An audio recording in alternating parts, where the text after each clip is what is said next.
আসসালামু আলাইকুম প্রিয় শিক্ষার্থী বন্ধুরা, আশা করি তোমরা সবাই অনেক ভালো আছো। আমি আলহামদুলিল্লাহ অনেক ভালো আছি। অনেকদিন পর তোমাদের সাথে আমার দেখা হলো। আজকে চলে এসেছি তোমাদের জন্য একটি নতুন ক্লাস নিয়ে। আমাদের ক্লাসটা হচ্ছে ফাইনাল ইয়ার ফর এইচএসসি 26, যেখানে আমরা মার্কেটিং সেকেন্ড পেপারের সকল অধ্যায় থেকে বাছাইকৃত 300টি এমসিকিউ সলভ করব। আমরা এখানে ট্রাই করেছি তোমাদের জন্য সকল বোর্ড থেকে কোশ্চেন দেওয়ার, এবং তাছাড়াও যা তোমার চ্যাপ্টার ওয়াইজ ইম্পর্টেন্ট কোশ্চেন্স যেগুলো আসতে পারে সেই ধরনের প্রশ্নগুলো আমরা এখানে রাখার চেষ্টা করেছি। তাই আমার তোমাদের কাছে একটা রিকোয়েস্ট থাকবে, একটু মনোযোগ দিয়ে ক্লাসটা করো, ইনশাল্লাহ তোমরা খুব ভালো করতে পারবে।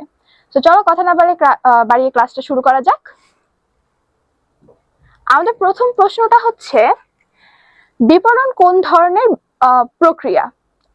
অপশন 1 সামাজিক, 2 মানবিক, 3 ব্যবস্থাপকীয়। তো জিনিসটা হচ্ছে মানবিক হবে না, ঠিক আছে? মানবিক না হলে কি হবে? সামাজিক আর ব্যবস্থাপকীয় প্রক্রিয়া। তার মানে আমাদের সঠিক উত্তর হচ্ছে এখানে 1 ও 3। এই প্রশ্নের উত্তরটা কেন হলো সেটা ব্যাখ্যা করার কিছু নাই, এটা হচ্ছে বিপণনের বৈশিষ্ট্যর মধ্যে পাবা বা প্রক্রিয়ার মধ্যে পাবা, লেখা আছে বইয়ের মধ্যে। আমি আগেও তোমাদেরকে বলেছিলাম যে যখন বইটা পড়বে, গুরুত্ব যেখানে লেখা থাকে এবং এটার বৈশিষ্ট্য লেখা থাকে সেই জায়গাগুলো একটু ভালো করে পড়বা। ভালো করে পড়তে বলার কারণ হচ্ছে এটাই, তোমাকে এই ধরনের প্রশ্ন দিয়ে দিবে যে প্রক্রিয়া কি বা বৈশিষ্ট্য কি।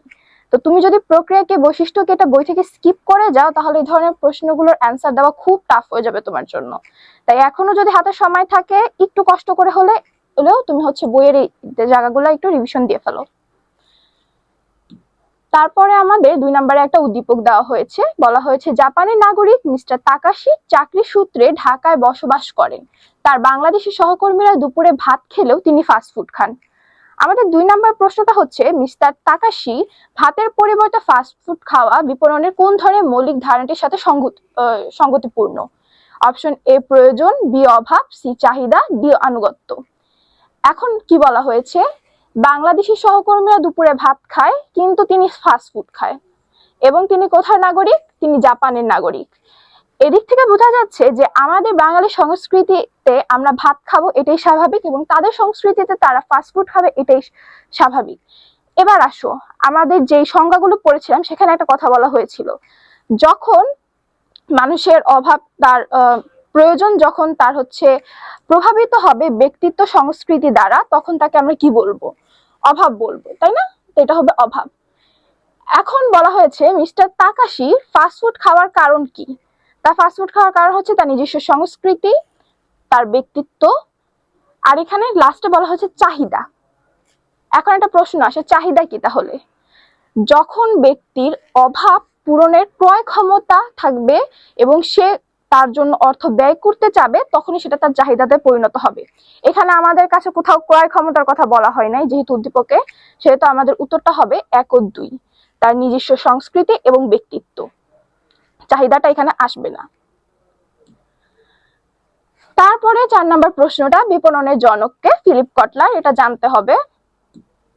এবার নিম্নে কোনটি বিপণনের মৌলিক বৈশিষ্ট্য? ভ্যালু, বিপণন বিনিময় প্রক্রিয়া, চাহিদা নাকি প্রয়োজন? এটার উত্তরটা কি হবে? এটার উত্তরটা হবে বিনিময় প্রক্রিয়া।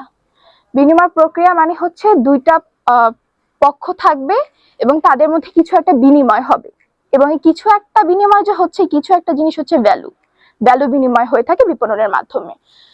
তাই মৌলিক বৈশিষ্ট্য হচ্ছে এটা একটা বিনিময় প্রক্রিয়া যেখানে বিনিময় করা হবে। এবার কোনো কিছু পাওয়ার আকাঙ্ক্ষা, পণ্য ক্রয়ের সামর্থ্য এবং অর্থ ব্যয় করার ইচ্ছাকে কি বলে? এইখানে দেখো আবার, কোনো কিছু পাওয়ার আকাঙ্ক্ষা, পণ্য ক্রয়ের সামর্থ্য এবং অর্থ ব্যয় করার ইচ্ছাকে কি বলে? আমি একটু আগে বলেছিলাম এটাকে বলবে চাহিদা, তাই না? তো আমাদের উত্তরটা হচ্ছে চাহিদা। যখনই এখানে বলা হবে তোমাকে যে ক্রয় সামর্থ্য এবং অর্থ ব্যয় করার ইচ্ছা, চোখ বুঝে চাহিদাতে দাগায় দিবা। এখন একটা উদ্দীপক আসলো আমাদের এখানে, মিসেস জাহানারা প্রোমা ফ্যাশন হাউসের স্বত্বাধিকারী। তিনি প্রতিনিয়ত ক্রেতাদের চাহিদার সাথে তাল মিলিয়ে নিত্য নতুন ডিজাইনের পোশাক সংগ্রহ করে বিক্রয় করেন। আরো বিক্রয় বৃদ্ধির লক্ষ্যে তিনি SMS, ফেসবুক এবং ইউটিউব ব্যবহার করেন। এতে তিনি সফলতা অর্জন করেছেন। এখন আমাদের 7 নম্বর প্রশ্নটা কি? উদ্দীপকে মিসেস জাহানারার কাজটি বিপণন বৈশিষ্ট্যের কোনটির সঙ্গে মিল রয়েছে? এখন এখানে আমাদের বিপণন বৈশিষ্ট্যগুলো বলে দিচ্ছে। একটা হচ্ছে গতিশীল প্রক্রিয়া, বি হচ্ছে সামাজিক প্রক্রিয়া, সি হচ্ছে ব্যবস্থাপকীয় প্রক্রিয়া এবং ডি হচ্ছে সমন্বিত প্রক্রিয়া। এবার আসো সে কি কি করছে আমরা একটু দেখি। সে প্রতিনিয়ত ক্রেতাদের চাহিদার সাথে তাল মিলায়া নিত্য নতুন ডিজাইনের পোশাক সংগ্রহ করে বিক্রয় করেন। এখানে কি করতেছে সে? একটার পর একটা স্টেপ পালন করতেছে। আচ্ছা, আর একটু সহজ করে বলি। ক্রেতাদের চাহিদার সাথে তাল মিলিয়ে নিত্য নতুন ডিজাইন সংগ্রহ করে তা বিক্রয় করেন। ক্রেতাদের চাহিদা এবং তাদের ইচ্ছা কিন্তু খুব দ্রুত চেঞ্জ হয়। আরো এখানে বলা হয়েছে সে ফ্যাশন মার্কেটে আছে, যেহেতু ফ্যাশন খুব দ্রুত চেঞ্জ হচ্ছে, নতুন নতুন জিনিস ট্রেন্ডিং এ আসতেছে এবং যত নতুন জিনিস ট্রেন্ডিং এ আসে ঠিক ততই সেটার সাথে তাল মিলিয়ে চেঞ্জ করতে হয়। অর্থাৎ এটা একটা গতিশীল প্রক্রিয়া, তাকে গতিশীল থাকতে হচ্ছে এই পুরো প্রসেসটার সাথে। এর জন্য আমরা এটাকে গতিশীল প্রক্রিয়া বলবো। ব্যবস্থাপকীয় প্রক্রিয়া বললে তখন এখানে তোমার পরিকল্পনার একটা কথা আসতো, তারপর তোমার সংগঠন করার একটা কথা আসতো, বা সে হচ্ছে নিয়ন্ত্রণ করার চেষ্টা করতেছে, এই ধরনের কথা আসতো। যেহেতু আসে নাই তাই এখানে আমরা ব্যবস্থাপকীয় প্রক্রিয়া দিব না। এখানে তোমরা সবসময় একটা ভুল করো, ব্যবস্থাপকীয় প্রক্রিয়া নাকি গতিশীল প্রক্রিয়া। এটা আমি আমার আগের ব্যাচের স্টুডেন্টদের মধ্যেও দেখেছিলাম।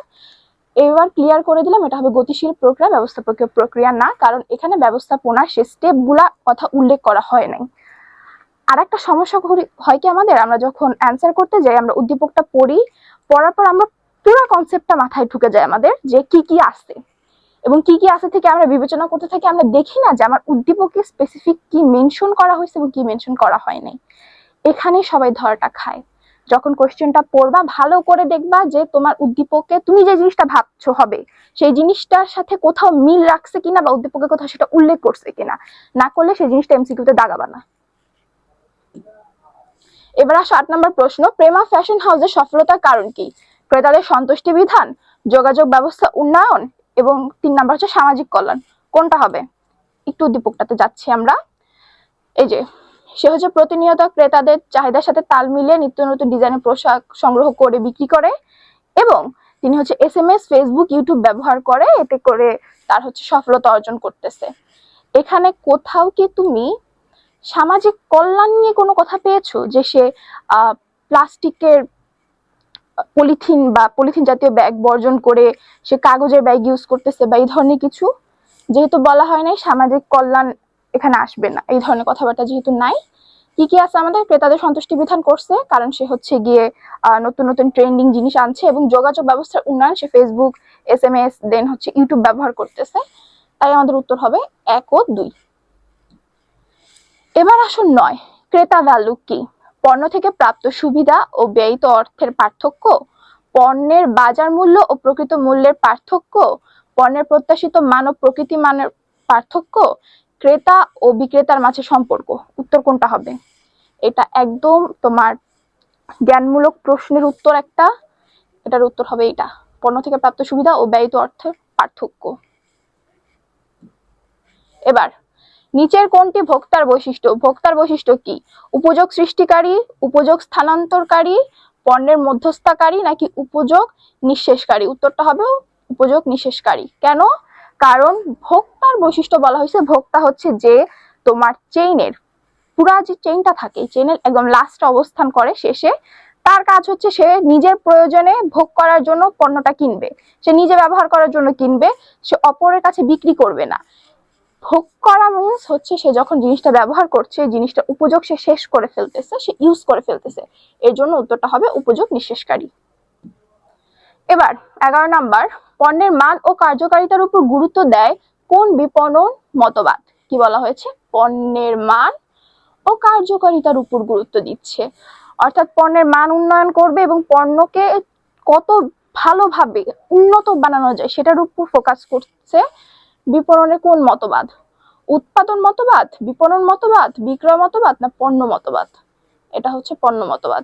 এখন তোমাদের মধ্যে একদল ভুল করবে কোন জায়গায় জানো? সেটা হচ্ছে তারা লিখবে উৎপাদন মতবাদ। এটা হবে না, এটা হবে না, আগে বলে দিলাম।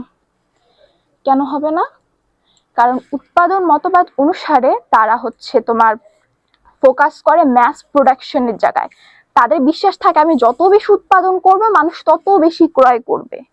কিন্তু আমাদের বলা হয়েছিল কি, যে পণ্যের মান ও কার্যকারিতার উপর গুরুত্ব দেওয়া। পণ্য মতবাদে এসে তারা হচ্ছে চিন্তা ভাবনা শুরু করলো আমি যত হাই কোয়ালিটির প্রোডাক্ট তৈরি করতে পারবো এবং সাপ্লাই করতে পারবো, মানুষ তত বেশি এটা ক্রয় করবে। তাই এটা হবে পণ্য মতবাদ। এবার 12 নাম্বার, ক্রেতা সন্তুষ্টি কি? অপশন এ পণ্য হতে প্রাপ্ত সুবিধা, অপশন বি আনন্দ ও হতাশার অনুভূতি, অপশন সি লাভজনক বিক্রয় সম্পাদন এবং অপশন ডি বিভিন্ন পক্ষের মধ্যে সম্পর্ক স্থাপন। উত্তরটা কি হবে? উত্তরটা হবে আনন্দ ও হতাশার অনুভূতি।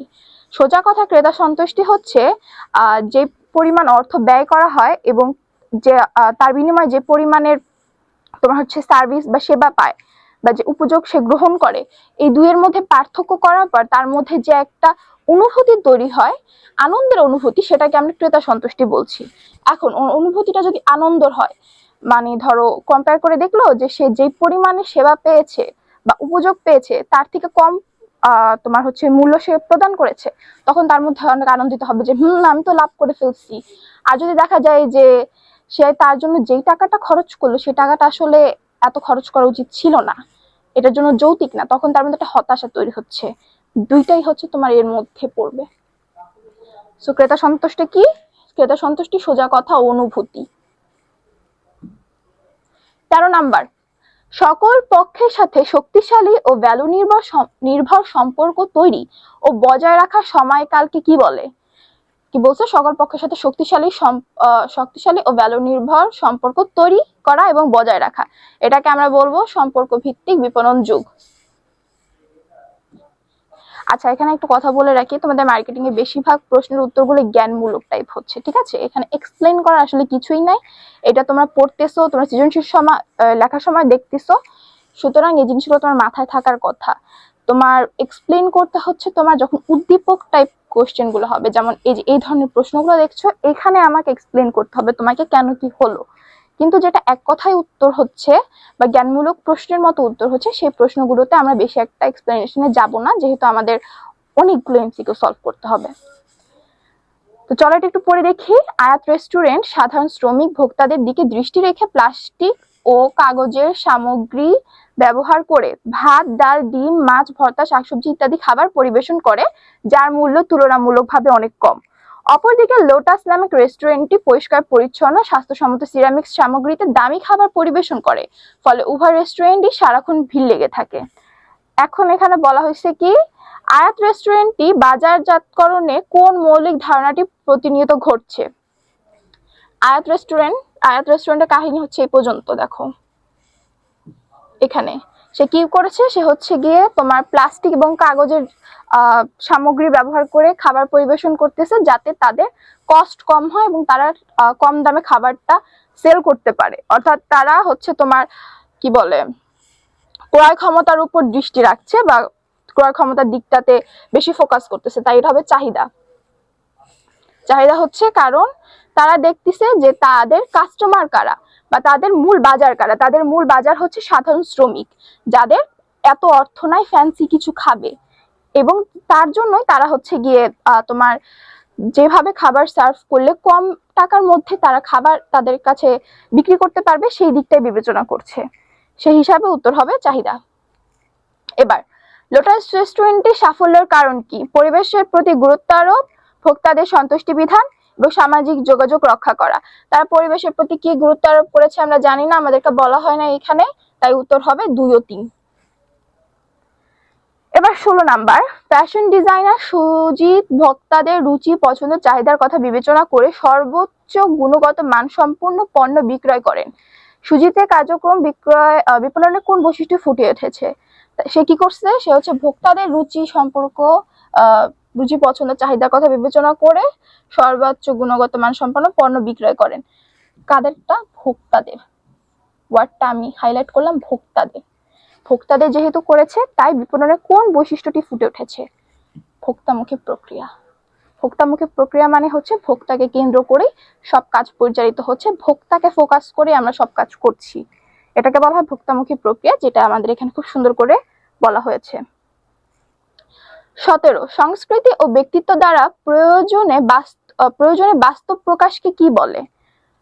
আমাদের থাকে কি প্রয়োজন, তারপরে আসে অভাব, তারপর আসে চাহিদা। প্রয়োজন যখন সংস্কৃতি, ব্যক্তিত্ব এবং ঐতিহ্য দ্বারা প্রভাবিত হবে, তখনই তাকে আমরা বলবো কি? অভাব।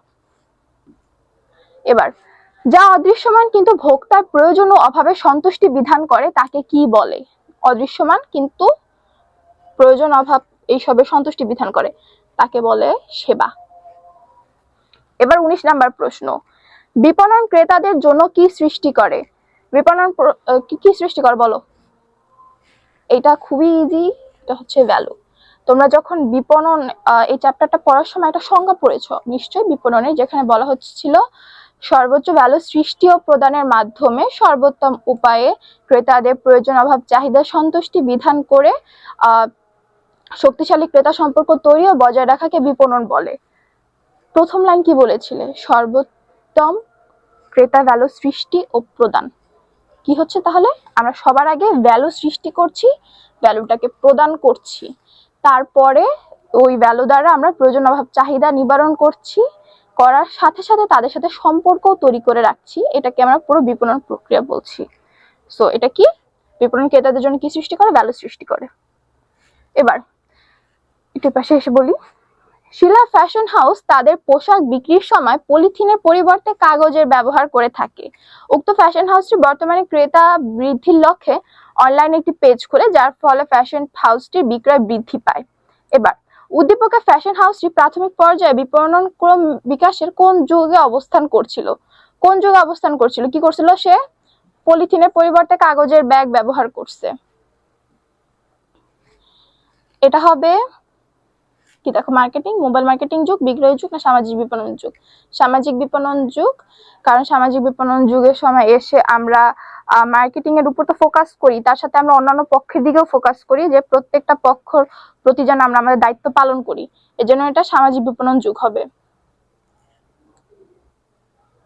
এবার শিলা ফ্যাশন হাউসের সাফল্যের কারণ হিসেবে যে যুগের উপর গুরুত্ব আরোপ করা হয়েছে তা হলো সামাজিক বিপণন যুগ, বিক্রয় যুগ, নাকি মোবাইল মার্কেটিং যুগ?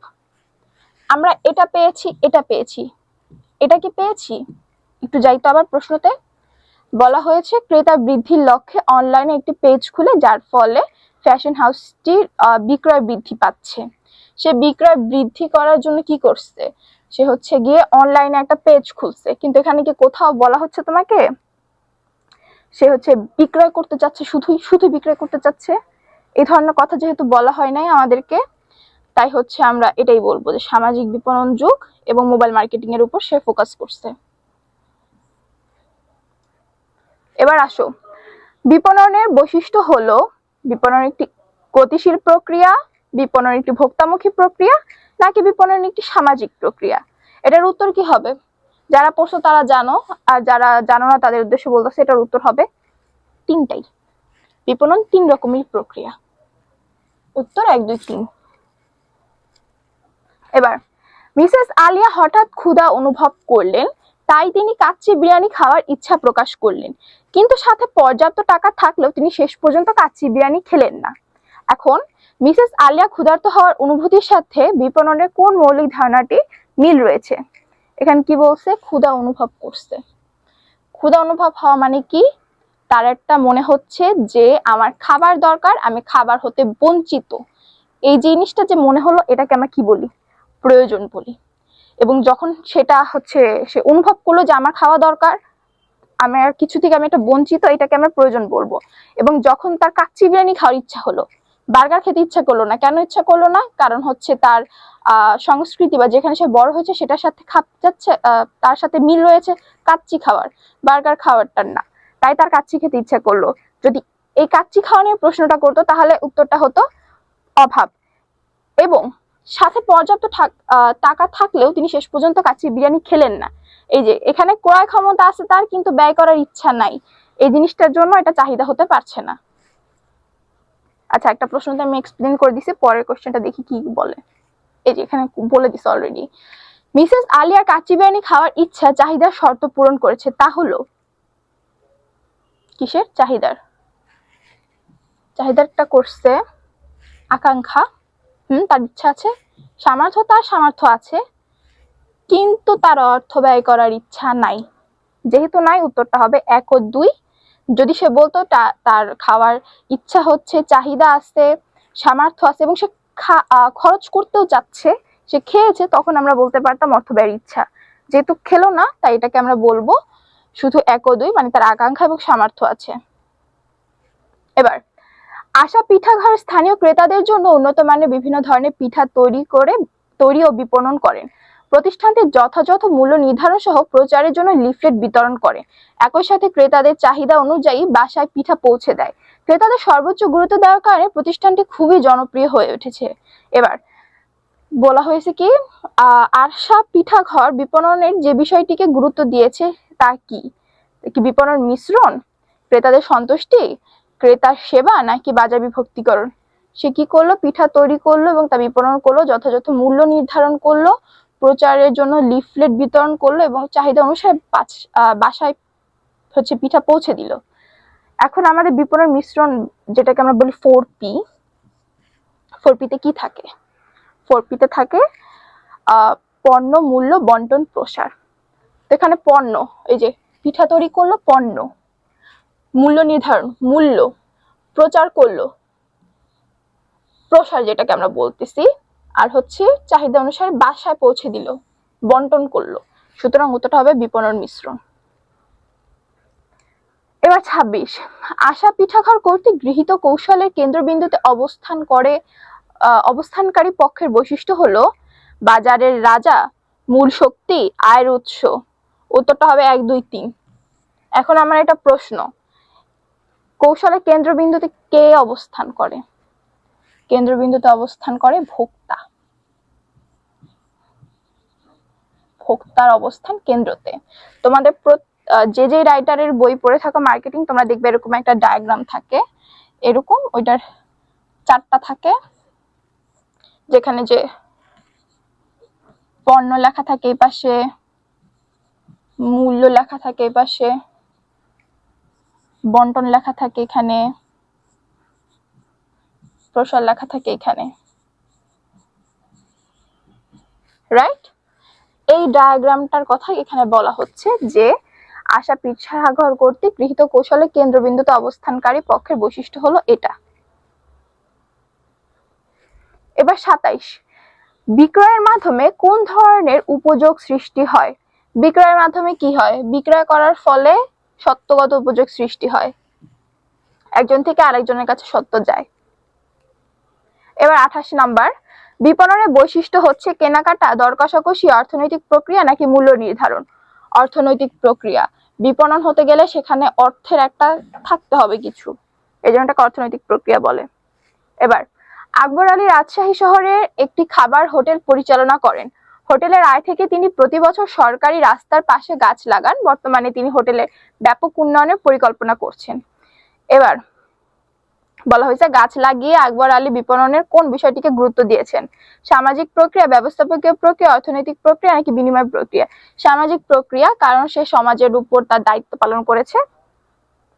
এবার 3 নাম্বার, হোটেলের উন্নয়ন পরিকল্পনার ক্ষেত্রে আকবর আলী যে চিন্তাটি করেছে তা হচ্ছে ক্রেতা সন্তুষ্টি, ভোক্তা মুখিতা এবং মুনাফা বৃদ্ধি। এবার দেখো, উন্নয়ন পরিকল্পনার ক্ষেত্রে হোটেলে কি করছে? সে পরিচালনা করেন প্রতি বছর সরকার, বর্তমানে তিনি হোটেল ব্যাপক উন্নয়ন করতেছে। আচ্ছা, প্রথমে এই দুইটা তো ঠিক আছে, এখন প্রশ্ন আসে এটা কি হবে? উত্তরটা হচ্ছে হবে। কেন হবে? কারণ আমরা ব্যবসা করি মুনাফা অর্জনের জন্য।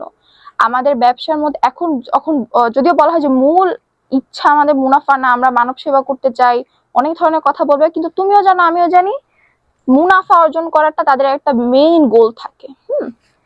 সো উত্তরটা হবে কি? উত্তরটা হবে 1, 2, 3। কারণ সে বলা হয়েছে হোটেলের উন্নয়ন পরিকল্পনার ক্ষেত্রে সে হোটেলের উন্নয়ন করতে চাচ্ছে। হোটেলের উন্নয়ন করতে চাওয়ার ইচ্ছাটা কোত্থেকে আসছে? যাতে তার বিক্রয় বৃদ্ধি হয় বা তার হোটেলে মানুষ বেশি আসে। যাতে মানুষ কেন বেশি আসবে? মানুষ যখন ভালো তোমার দেখবে যে হোটেলটা সার্ভিস দিচ্ছে, তখনই তো সেই হোটেলে যাবে, এবং মানুষ যত বেশি আসবে, তার কাস্টমার যত বেশি আসবে, তত বেশি তার মুনাফা অর্জন হবে। তাই উত্তরটা হবে 3টাই। হয়ে গেল আমাদের 1 অধ্যায়। এবার আমরা 2য় অধ্যায় দিকে যাচ্ছি। প্রথম প্রশ্নটা হচ্ছে বিপণন পরিবেশ নিয়ন্ত্রণ। আচ্ছা, এটার আগে একটু বলে রাখি, আমাদের সিলেবাস, শর্ট সিলেবাসের বহির্ভূত যে চ্যাপ্টারগুলো আছে, সেই চ্যাপ্টারগুলো থেকে তোমার বিগত বছরে যা প্রশ্নগুলো এসেছিল অন্যান্য বছরগুলোতে, সেগুলো অনেক আগের প্রশ্ন। তো সে অনেক আগের প্রশ্নগুলোতে দেখা গিয়েছে কি কিছু কিছু কোয়েশ্চেন্স রিপিট হয়েছে বারবার। তো আমরাও চেষ্টা করেছি সেই কোয়েশ্চেনগুলোকে যথাসম্ভব বাদ দিয়ে কোয়েশ্চেন সেটটা তৈরি করার। তাও যদি সামহাও কোনো কোয়েশ্চেন রিপিট হয়ে যায় তাহলে আমরা আন্তরিকভাবে দুঃখিত, এবং আমরা আশা করব যে তোমাদের এই যে সিলেবাসের বাহিরে যে চ্যাপ্টারগুলো এগুলো খুব ভালো করে শেষ হয়েছে। কারণ যদি শেষ না হয়ে থাকে অনেক বড় একটা ঝামেলায় পড়বা তোমরা। যদি শেষ না হয়ে থাকে তাহলে আবার বলতেছি ভালো করে পড়ো, পড়ে ওই বাকি 5টা চ্যাপ্টার শেষ করো। এবার আসো শুরু করি। 1 নাম্বার, বিপণন পরিবেশের নিয়ন্ত্রণযোগ্য শক্তি কোনটি? কোনটাকে নিয়ন্ত্রণ করা যায়? প্রতিযোগী, প্রযুক্তি, সরবরাহকারী না ক্রেতা? কোনটাকে নিয়ন্ত্রণ করা যাবে তোমার? বলো কোনটা? উত্তরটা হবে সরবরাহকারী। তারপর কোন বাজারে সদস্য সংখ্যা তুলনামূলক সীমিত থাকে? ভোক্তা বাজারে, সরবরাহকারী বাজারে, উৎপাদন বাজারে নাকি সরকারি বাজারে? উত্তরটা হচ্ছে উৎপাদন বাজারে। উৎপাদন করে কম মানুষ কিন্তু উৎপাদিত পণ্য ভোগ করে অনেক মানুষ। এক শিল্প বাজার এবং ভোক্তা বাজার তোমরা পড়েছো না, ওই জিনিসটাই এখানে বলা হয়েছে। এবার উৎপাদন কার্যক্রমে দূষিত হচ্ছে কি? দূষিত হচ্ছে সামাজিক পরিবেশ, প্রাকৃতিক পরিবেশ, রাজনৈতিক পরিবেশ নাকি অর্থনৈতিক পরিবেশ? এটা হবে প্রাকৃতিক পরিবেশ। প্রাকৃতিক পরিবেশ থেকেই আমরা আমাদের ব্যবসা করার জন্য বা উৎপাদন করার জন্য কাঁচামাল নেই বা কাঁচামাল কালেক্ট করি। বানানোর পরে যে আমাদের উচ্ছিষ্ট অংশ থাকে সেটাও আমরা পরিবেশের মাঝে ফালা দেই, বিলিয়ে দেই। যেভাবেই করুক পরিবেশকে আমরা দূষিত করছি, এবং সেটা হচ্ছে প্রাকৃতিক পরিবেশ। 4 নাম্বার, মূসক কোন ধরনের পরিবেশের উপাদান? এটা হচ্ছে অর্থনৈতিক পরিবেশের উপাদান। তারপরে সরকার পরিবেশ সংরক্ষণের জন্য চাল মৌলিকীকরণে পলিথিন ব্যাগের পরিবর্তে চটের বস্তার ব্যবহার বাধ্যতামূলক করায় এশা এন্টারপ্রাইজ বাজারে চাল সরবরাহে অসুবিধার সম্মুখীন হচ্ছে। এখন বিপণন পরিবেশে কোন উপাদান দ্বারা এশা এন্টারপ্রাইজ প্রভাবিত হয়েছে? বাধা দিচ্ছে কোনটা বলো? বাধা দিচ্ছে এই যে সরকার পরিবেশ সংরক্ষণের জন্য, মানে সরকার রিলেটেড একটা পরিবেশের বাধার সম্মুখীন হচ্ছে, সুতরাং সে হচ্ছে প্রভাবিত করতেছে তাকে রাজনৈতিক পরিবেশ। বাংলাদেশে প্রচলিত ট্রেডমার্ক অ্যাক্ট কত সালের? ট্রেডমার্ক অ্যাক্ট 2009 সালের। তারপর কোনটি বিপণন পরিবেশের অনিয়ন্ত্রণযোগ্য উপাদান? অনিয়ন্ত্রণযোগ্য অর্থাৎ যেটাকে নিয়ন্ত্রণ করা যায় না। কোম্পানি, প্রতিযোগী, ক্রেতা সাধারণ নাকি রাজনৈতিক? রাজনৈতিক। এটা নিয়ন্ত্রণ করা যায় না। বাংলাদেশেরটা আরো বেশি নিয়ন্ত্রণ করা যায় না। প্রযুক্তিগত পরিবেশের প্রবণতা হচ্ছে নতুন বাজার ও সুযোগ, উন্নয়ন ও গবেষণায় ব্যয়, নিয়ন্ত্রণ বৃদ্ধি। নিয়ন্ত্রণ এটা হয় না, ঠিক আছে? নিয়ন্ত্রণ বৃদ্ধি জিনিসটা হবে না, হবে 1 ও 2। এটা প্রবণতা হচ্ছে নতুন বাজার সৃষ্টি করে এবং উন্নয়ন গবেষণায় ব্যয় করে। আচ্ছা, এবার বর্ণা বুটিক বিভিন্ন অনুষ্ঠানে ক্রেতাদের বিশ্বাস, মূল্যবোধ, আচার আচরণ ও রীতিনীতির প্রতি লক্ষ্য রেখে পোশাক তৈরি করেন। এখানে কোন পরিবেশের কথা বলা হচ্ছে? সেটা হচ্ছে মূল্যবোধ, আচার আচরণ, রীতিনীতির উপর ফোকাস করে। এটাই মাথায় রাখবা, হাইলাইট করবা কোন জায়গাটা? বিশ্বাস, মূল্যবোধ, আচার আচরণ, রীতিনীতি। এটা অপশন এ অর্থনৈতিক, অপশন বি সামাজিক, অপশন সি প্রাকৃতিক, অপশন ডি সাংস্কৃতিক। কোনটা হবে? তার মূল্যবোধ, তার আচার আচরণ, রাজনৈতিক রীতিনীতি, সবকিছু এটা হচ্ছে সাংস্কৃতিক পরিবেশ। 10 নাম্বার, মাথাপিছু আয় নিচের পরিবেশের কোন উপাদানের অন্তর্ভুক্ত? জনসংখ্যাগত, সাংস্কৃতিক, অর্থনৈতিক নাকি প্রযুক্তিগত? মাথাপিছু আয় অর্থনৈতিক। এবার 11 নাম্বার, যারা প্রতিষ্ঠানে কাঁচামালের যোগান দেয় তাদেরকে কি বলে? যারা প্রতিষ্ঠানে কাঁচামালের যোগান দেয় অর্থাৎ কাঁচামাল প্রতিষ্ঠান পর্যন্ত নিয়ে আসে, তারপরে প্রতিষ্ঠান সেটা ব্যবহার করে উৎপাদন কার্যক্রম পরিচালনা করে। তো প্রতিষ্ঠান পর্যন্ত কাঁচামাল কারা আনে? প্রতিনিধি, পাইকার, খুচরা ব্যবসায়ী, কে? সরবরাহকারী আনে। এবার 12, জনাব তমাল ময়মনসিংহের একজন আলু চাষী। প্রতি বছর তার জমিতে প্রচুর আলুর ফলন হয়, কিন্তু এবছর মৌসুমে অত্যাধিক বৃষ্টির কারণে আলু পচে নষ্ট হয়ে যায়, যার ফলে তিনি আর্থিকভাবে ক্ষতির সম্মুখীন হন। এখন প্রশ্ন হচ্ছে জনাব তমালের ক্ষতির জন্য সামষ্টিক পরিবেশের কোন উপাদান দায়ী? কি করছে, প্রতি বছর জমিতে অনেক আলুর ফলন হয় সরি, কিন্তু এবছর অত্যাধিক বৃষ্টির কারণে বৃষ্টি হচ্ছে, এটা কোন পরিবেশের জন্য হচ্ছে? প্রাকৃতিক পরিবেশ। এবার বলছে নিচের কোনটি ব্যষ্টিক পরিবেশের উপাদান? ব্যষ্টিক পরিবেশ অর্থাৎ আমরা নিয়ন্ত্রণ করতে পারবো এই পরিবেশের উপাদান। একটা হচ্ছে প্রাকৃতিক, একটা সাংস্কৃতিক, একটা রাজনৈতিক, আর একটা কোম্পানি। উত্তরটা হবে কোম্পানি। এখন এখানে প্রশ্ন হচ্ছে আমাদের 14 নম্বর, ব্যষ্টিক পরিবেশের উপাদান কয়টি? 6টি। ব্যষ্টিক সামষ্টিক দুইটারই 6টি করে উপাদান। বিপণন পরিবেশ কত প্রকার? 2 প্রকার, ব্যষ্টিক এবং সামষ্টিক। এবার প্রশ্ন হচ্ছে জনাব এম কুষ্টিয়ায় নিজের জমিতে আখ চাষ শুরু করেন, সেখানের মাটি আখ চাষের জন্য উপযোগী এবং চিনির কলের চাহিদা অনেক, অল্প সময়ের মধ্যে তিনি সাফল্য লাভ করেন। প্রশ্নটা হচ্ছে উদ্দীপকে বিপণনের কোন পরিবেশকে নির্দেশ করছে? কি করছে? জমিতে আখ চাষ করেন, সেখানকার মাটি আখ চাষের জন্য উপযোগী এবং ওখানে চাহিদা অনেক বেশি, অল্প সময়ে তিনি সাফল্য লাভ করেন। এখানে আমাদেরকে বলা হয়েছে, আচ্ছা, উদ্দীপকে বিপণনের কোন পরিবেশকে নির্দেশ করছে? প্রাকৃতিক পরিবেশকে নির্দেশ করতেছে, কারণ সে হচ্ছে জমিতে আখ চাষ শুরু করে। আখ চাষ কেন শুরু করছে? কারণ সেখানকার মাটি আখ চাষের জন্য উপযোগী এবং চাহিদা অনেক বেশি আছে। আর চাহিদা বেশি থাকার কারণটা হচ্ছে সেখানকার মাটি উর্বর। মাটি যদি উর্বর না হতো তাহলে সেটা করতে পারতো না, তাই আমরা এটাকে প্রাকৃতিক পরিবেশের মধ্যে ফালাবো। এবার 17 নাম্বার, জনাব এম এর কার্যক্রমে যেসব সুবিধা পাওয়া যাবে: অর্থনৈতিক উন্নয়ন হবে, প্রাকৃতিক সম্পদের সঠিক ব্যবহার হবে এবং গবেষণা ও উন্নয়ন হবে। তিনটাই হবে, তাই উত্তরটা হবে 1, 2, 3। এবার আবিষ্কৃত ও নিবন্ধিত বস্তুর উপর একচ্ছত্র আধিপত্য স্থাপনকে কি বলে? ট্রেডমার্ক, পেটেন্ট, লাইসেন্স নাকি দলিল? উত্তরটা হচ্ছে পেটেন্ট। এবার কোন পরিবেশ বিপণনকারী কিছুটা হলেও নিয়ন্ত্রণ করতে পারে? ব্যষ্টিক পরিবেশ। তারপরে কোনটি সামষ্টিক পরিবেশের উপাদান? প্রতিযোগী, জনসংখ্যা, ক্রেতা নাকি প্রাকৃতিক পরিবেশ। এবার 21 নাম্বার, ক্রেতাদের ক্রয় ক্ষমতা কোন পরিবেশের উপাদান? ক্রেতাদের ক্রয় ক্ষমতা অর্থনৈতিক পরিবেশের উপাদান। এখন বাংলাদেশের অনেক কম্পিউটার প্রশিক্ষিত ব্যক্তি বিদেশে গিয়ে বিদেশি প্রতিষ্ঠানে সফটওয়্যার উন্নয়নের মাধ্যমে বৈদেশিক মুদ্রা অর্জন করে। উল্লেখিত ঘটনাটি পরিবেশে কোন উপাদানকে অধিক প্রভাবিত করেছে? রাজনৈতিক, প্রযুক্তিগত, অর্থনৈতিক নাকি সামাজিক? অর্থনৈতিক। কেন অর্থনৈতিক? বিদেশে গিয়ে তারা হচ্ছে সফটওয়্যার উন্নয়ন করছে এবং সফটওয়্যার উন্নয়নের ফলে প্রচুর পরিমাণে বৈদেশিক মুদ্রা অর্জন করেছে, তাই। এখন পরিবেশ ব্যবসায়ের উপর কি সৃষ্টি করে? সুযোগ, মালিকানা না হুমকি? একটা সোজা হিসাব মনে রাখবা, পরিবেশ কোনো মালিকানা সৃষ্টি করে না।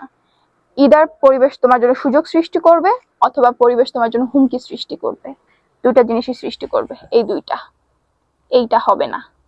তাই উত্তরটা কি হবে আমাদের? 1 ও 3।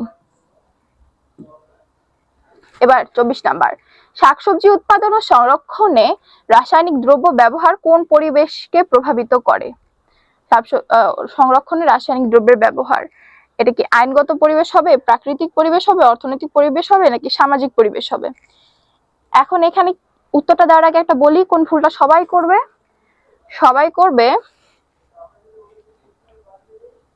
প্রাকৃতিক পরিবেশ লিখবে সবাই, কিন্তু এটা প্রাকৃতিক পরিবেশ হবে না, এটা হবে সামাজিক পরিবেশ। সামাজিক পরিবেশ কেন হবে? এখানে বলা হয়েছে শাকসবজি উৎপাদন ও সংরক্ষণে রাসায়নিক দ্রব্য ব্যবহার করা হয়। আচ্ছা, সংরক্ষণের সময় যখন সে রাসায়নিক দ্রব্য ব্যবহার করছে, সে হচ্ছে তোমার ইনডিরেক্টলি মানুষেরই ক্ষতি করতেছে, মানুষের খাবার দাবারের কি খারাপ হচ্ছে, বিষাক্ত হয়ে যাচ্ছে, এই ধরনের এইসব কিছু দিক থেকে চিন্তা ভাবনা করলে এটা সামাজিক পরিবেশকে প্রভাবিত করছে। আচ্ছা, জনাব আকাশ তার প্লাস্টিক ফ্যাক্টরির কাঁচামালের অপর্যাপ্ততার কারণে সঠিক সময়ে পণ্য উৎপাদন করতে পারছে না, ফলে অন্যরা এসে সে স্থান দখল করেছে, এতে ব্যবসায় ব্যাপক ক্ষতির সম্মুখীন হচ্ছে। আচ্ছা, কি করছে? প্লাস্টিক ফ্যাক্টরি কাঁচামালের অপর্যাপ্ততার কারণে সঠিক সময়ে পণ্য উৎপাদন করতে পারছে না, ফলে অন্যরা এসে সে স্থান দখল করলো এবং ব্যবসা ব্যাপক ক্ষতির সম্মুখীন হলো। এখন 26 নম্বর প্রশ্নটা হচ্ছে, উদ্দীপকে কার কারণে সঠিক সময়ে জনাব আলী কাঁচামাল পায়নি? কার কারণে? সরবরাহকারী সঠিক সময় তার কাছে কাঁচামাল নিয়ে আসে নাই, তাই সে ওটা ব্যবহার করে তার পণ্য তৈরি করতে পারে নাই, উৎপাদন করতে পারে নাই। 27 নম্বর প্রশ্ন, উদ্দীপকের আলোকে জনাব আকাশের ব্যবসা পরিচালনার সমস্যা সৃষ্টির কারণ কি? গ্রাহক, প্রতিযোগী, নাকি পর্যাপ্ত কাঁচামাল? কোনটা?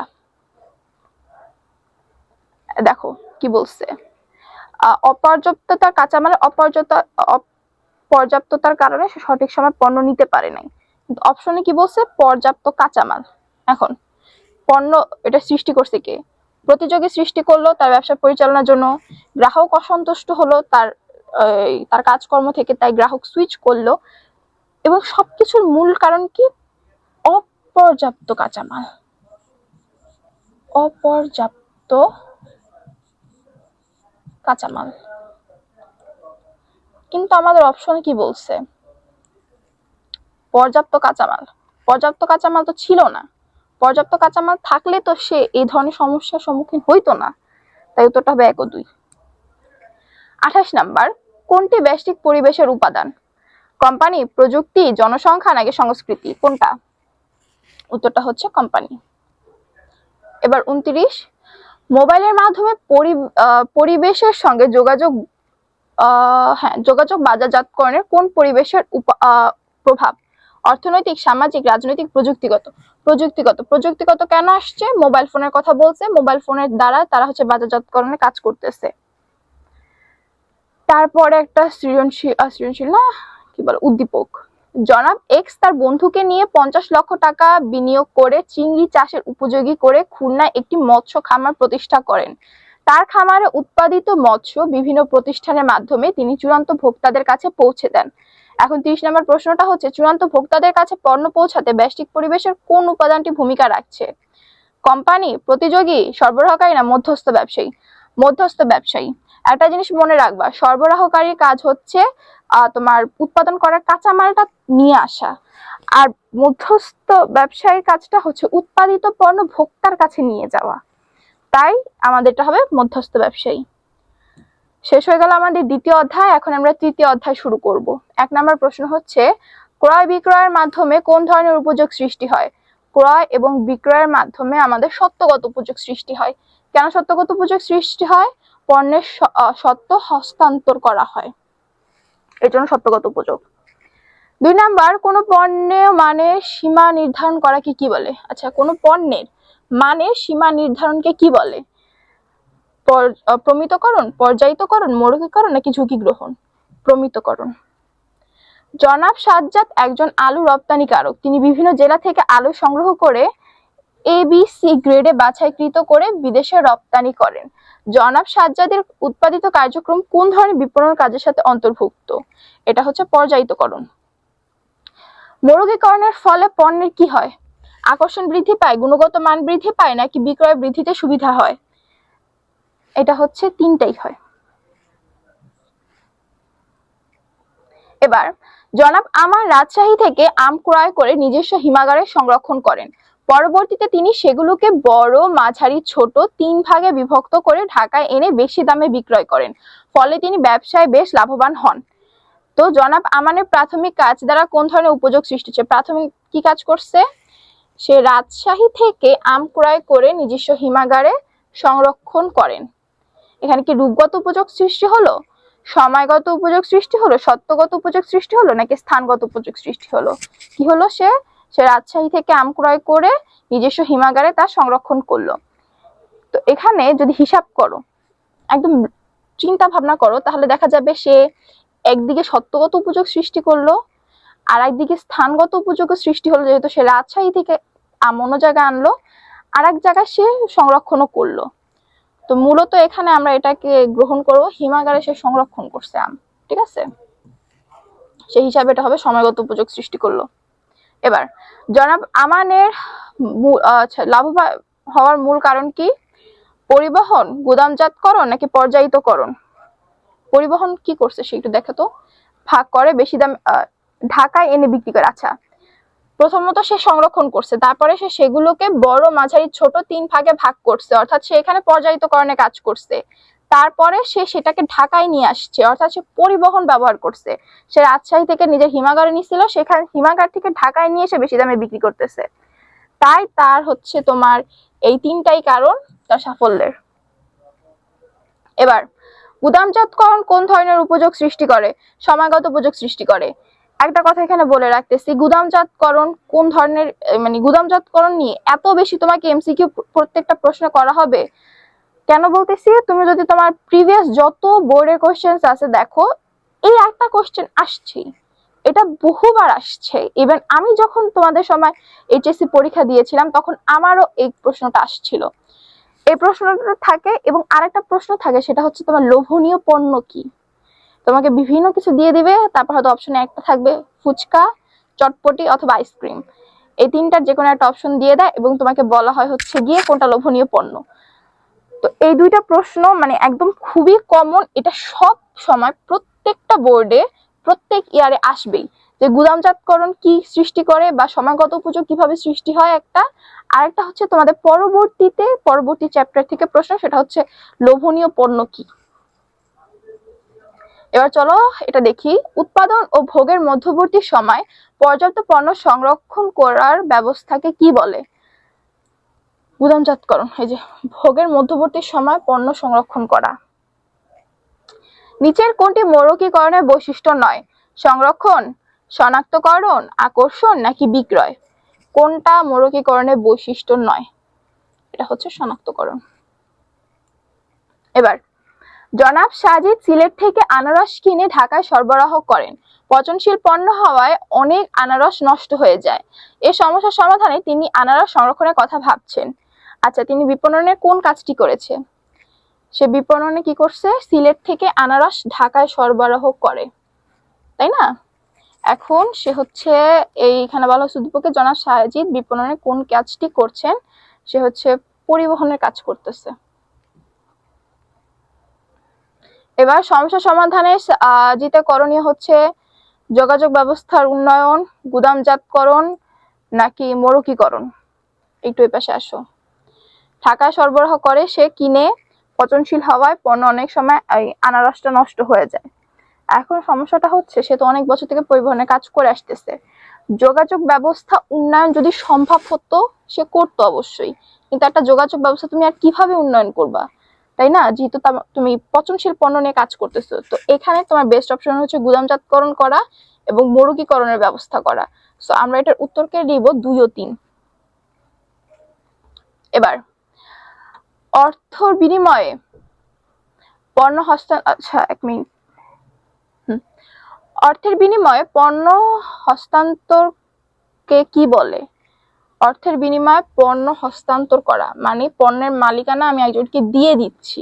পণ্যের মালিকানা যখন আমি দিয়ে দিচ্ছি তখন সেটাকে আমি ক্রয় বলবো, আর যখন আমি পণ্যের মালিকানা গ্রহণ করছি তখন সেটাকে আমি বিক্রয় বলবো। যেহেতু আমি হস্তান্তর করে যে দিয়েছি তাই এটা হচ্ছে ক্রয় হবে। এবার নিচের কোনটি উৎপাদন পরবর্তী কাজ? উৎপাদন পরবর্তী কাজ কি? বিক্রয়, বিপণন পরিকল্পনা, মান নির্ধারণ নাকি অর্থ সংস্থান? কি কোনটা হবে? বিক্রয়। তারপরে নিচের কোনটি বিপণনের বন্টন কাজের অন্তর্ভুক্ত? ক্রয়, পরিবহন, মান নির্ধারণ, বিক্রয়। এটা হচ্ছে পরিবহন। মিস নিশাত একজন ব্র্যান্ড ম্যানেজার। তিনি তার প্রতিষ্ঠানে উৎপাদিত পণ্যকে মান, আকার, আকৃতি, আয়তন, মূল্য প্রভৃতির ভিত্তিতে শ্রেণীবিন্যাস করেন। পরবর্তীতে প্রতিষ্ঠিত মান অনুসারে বিভিন্ন ভাগে বিভক্ত করেন। এতে পণ্য বিপণনের কাজ অনেক সহজ হয়েছে। তো বলা হয়েছে তার প্রাথমিক কাজ বিপণনের কি, কোন কাজটা সে প্রাথমিকভাবে করতেছে। তো সে কি করলো? প্রথমে উৎপাদিত পণ্যকে মান, আকার, আকৃতি প্রভৃতির ভিত্তিতে শ্রেণীবিন্যাস করেন।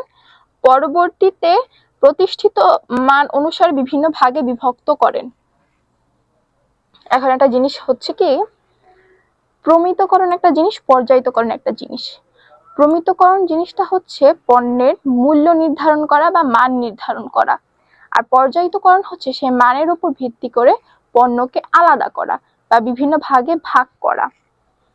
তো প্রথম জায়গাটা দেখে তোমাদের সবার মাথায় আসবে কি যে এটা মনে হয় তারা পর্যায়িতকরণে কাজ করতেছে, কিন্তু কি বলছে দেখো একটু ভালো করে। পণ্যের মান, আকার, আকৃতি, আয়তন, মূল্য প্রভৃতির ভিত্তিতে শ্রেণীবিন্যাস করেন। শ্রেণীবিন্যাস যেহেতু সে করছে, মানে শ্রেণীতে সে ভাগ করছে তার মান অনুসারে, এবং পরবর্তীতে সে মান অনুসারে বিভিন্ন ভাগে বিভক্ত করেন। এই যে যদি তোমার এতটুকু দিয়ে কোশ্চেনটা শেষ হয়ে যেত তাহলে আমি ওটাকে পর্যায়িতকরণ দাগায় দিতাম, কিন্তু কোশ্চেনের পরে কিন্তু আবার একটা কাজ বলে দিচ্ছে, সেটা বলছে কি বিভিন্ন ভাগে ভাগ করছে সে, এইটার উপর ভিত্তি করে। আমরা কিসের উপর ভিত্তি করে পর্যায়িতকরণ করার চেষ্টা করি? প্রমিতকরণের ভিত্তি করে, তাই না? তাই এটা উত্তর হবে প্রমিতকরণ। সে প্রাথমিকভাবে প্রথম কাজটি প্রমিতকরণ, পরের কাজটি তার আমাদের পর্যায়িতকরণ। এবার মিস নিশাতের দ্বিতীয় কাজের ফলে কি হচ্ছে? বাজার ক্রেতা সন্তুষ্টি বাড়লো, পণ্যের মূল্য নির্ধারণ সহজ হলো। এটা হবে এই দুইটা, ঠিক আছে? পণ্যের মূল্য নির্ধারণ সহজ হয় এবং ক্রেতা সন্তুষ্টি বাড়ে, তাই 1 ও 3। এবার আমদানিকারক কর্তৃক কাস্টমস ডিউটি পরিশোধ না করা পর্যন্ত আমদানিকৃত পণ্য যে গুদামে সংরক্ষণ করা হয় তাকে কি বলে? তাকে বন্ডেড গুদাম ঘর বলে।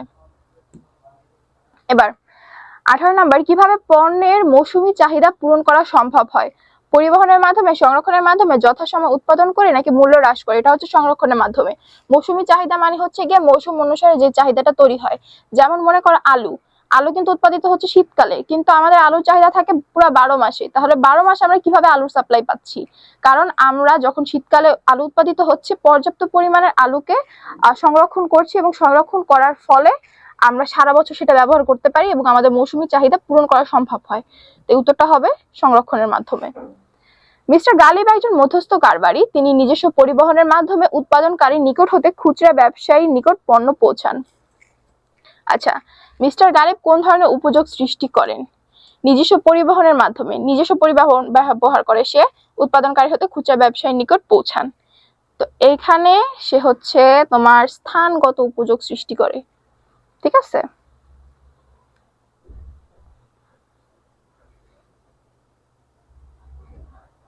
তারপরে বিপণনের কার্যক্রম কখন থেকে শুরু হয়? বিপণন কার্যক্রম উৎপাদনের পূর্বে, সরি পরে না, এটা হবে পূর্বে। উৎপাদনের পূর্বেই শুরু হয়ে যায়। পণ্য উৎপাদিত হয় কোনো একটি নির্দিষ্ট স্থানে, কিন্তু এর ভোগ ব্যবহার চলে দেশব্যাপী। এটি সম্ভব হয় যে কার্যাবলীর মাধ্যমে, তা হলো ক্রয় বিক্রয়, প্রমিত পর্যায়িতকরণ, পণ্য পরিকল্পনা উন্নয়ন, নাকি গুদামজাতকরণ ও বিপণন। কোনটা হবে? নির্দিষ্ট স্থানে কিন্তু ভোগ ব্যবহার চলে দেশব্যাপী। এই কার্যাবলী কিসের দ্বারা আর কি হচ্ছে? কোনটা হবে উত্তর? কি মনে হচ্ছে? ক্রয় বিক্রয় করলে আমার পণ্যের মালিকানা স্থানান্তর হচ্ছে। প্রমিতকরণ পর্যায়িতকরণে আমি পণ্যের মান নির্ধারণ করছি এবং সেই অনুসারে পণ্যকে ভাগ করতেছি। এবং পণ্য পরিকল্পনা এবং উন্নয়ন, পণ্য তৈরি করার পূর্বে আমি চিন্তা করতেছি যে আমি এই ধরনের একটা প্রোডাক্ট তৈরি করব এবং সেটাকে আমি সেল করব। তো আমার বাজারে যদি ডিমান্ড থাকে সেই অনুসারে আমি পণ্যটাকে তৈরি করব বা ডিজাইন করব। যেটা গুদামজাতকরণ ও বিজ্ঞাপন। গুদামজাতকরণের মাধ্যমে কি হচ্ছে? আমি পণ্যকে সংরক্ষণ করছি এবং বিজ্ঞাপনের মাধ্যমে আমি আমার ভোক্তাদেরকে অবহিত করছি পণ্য সম্পর্কে। সেই হিসাবে উত্তরটাকে আমরা ক্রয় বিক্রয় দিব। কারণ নির্দিষ্ট স্থানে একটা জায়গাতে আমার হচ্ছে পণ্য হয়, কিন্তু ব্যবহার চলে দেশব্যাপী, এবং দেশব্যাপী এটা কেমনে চলে? ভোগ করতেছে, ক্রয় এবং বিক্রয়ের মাধ্যমে তারা এটা ভোগ করতে পারতেছে, তাই। আচ্ছা, প্রতিষ্ঠানের আয়ের অন্যতম উৎস কোনটি?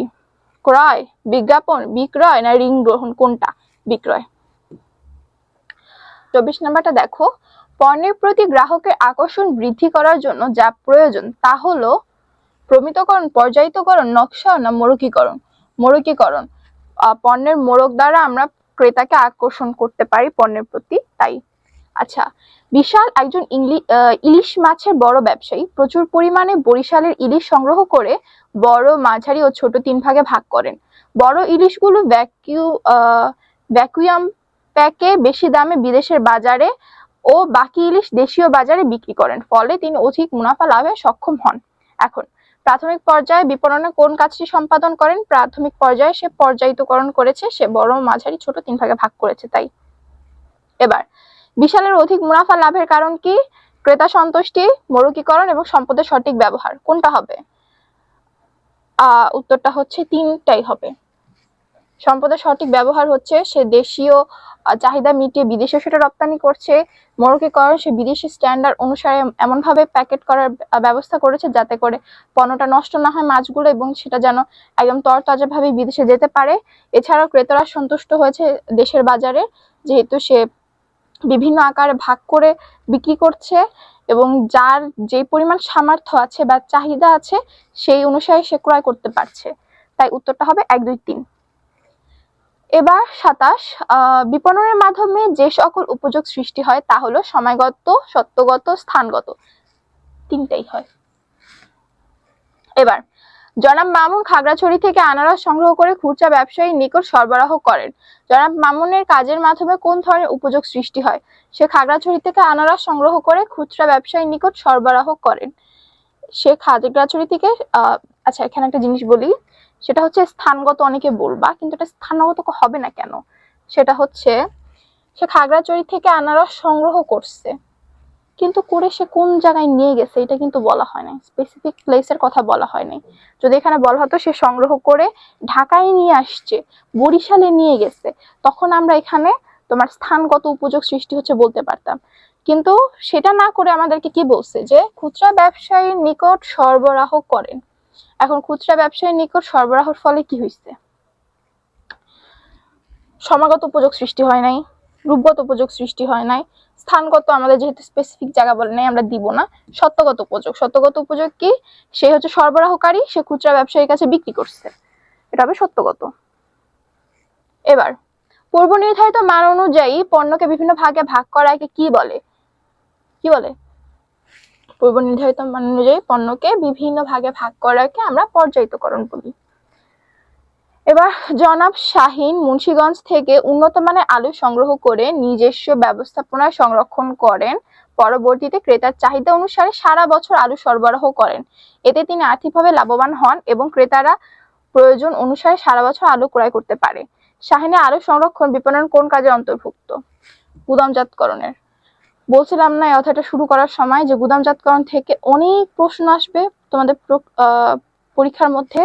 দেখতে পেলে এখানে কিন্তু সব আমরা বোর্ড কোশ্চেন ইনক্লুড করেছি এবং প্রত্যেকটাতেই মানে এই একটা চ্যাপ্টারে প্রচুর পরিমাণে প্রশ্ন পেয়েছে তোমরা গুদামজাতকরণ থেকে।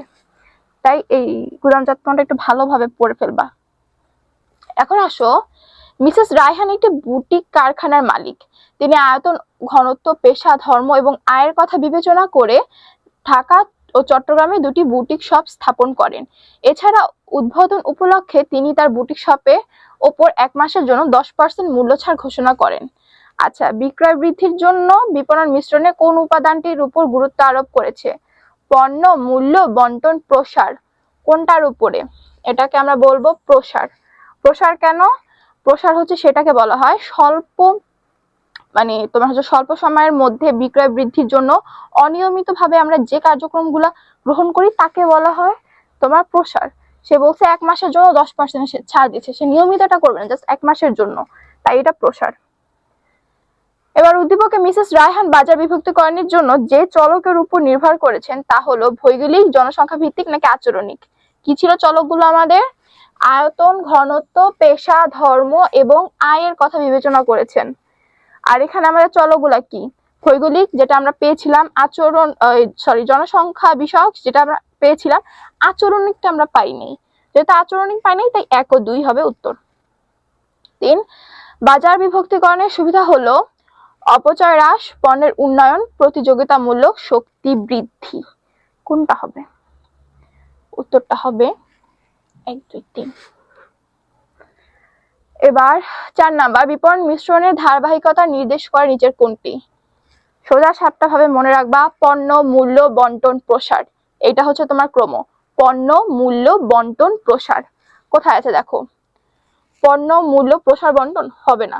পণ্য, বন্টন, মূল্য, প্রসার হবে না। পণ্য, মূল্য, বন্টন, প্রসার এইটা হবে। আরটা কি লিখছে? পণ্য, প্রসার, বন্টন, মূল্য, এটা হবে না। উত্তর এটা। আবার বলছি আমি, পণ্য মূল্য বন্টন প্রসার। এবার বাজার কি? বাজার হচ্ছে বর্তমান ও সম্ভাব্য ক্রেতার সেট বা ক্রেতার সমষ্টি। এই যে ক্রেতার সমষ্টি। এবার উৎপাদকদের নিয়ে কোন বাজার গঠিত হয়? উৎপাদক মানে যারা উৎপাদন করে ব্যবহার করার জন্য না, বরং বিক্রি করার জন্য, এটাকে বলা হয় শিল্প বাজার।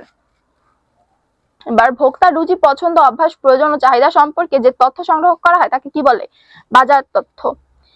তারপর সমগ্র বাজারকে ক্ষুদ্র ক্ষুদ্র অংশে ভাগ করাকে কি বলে?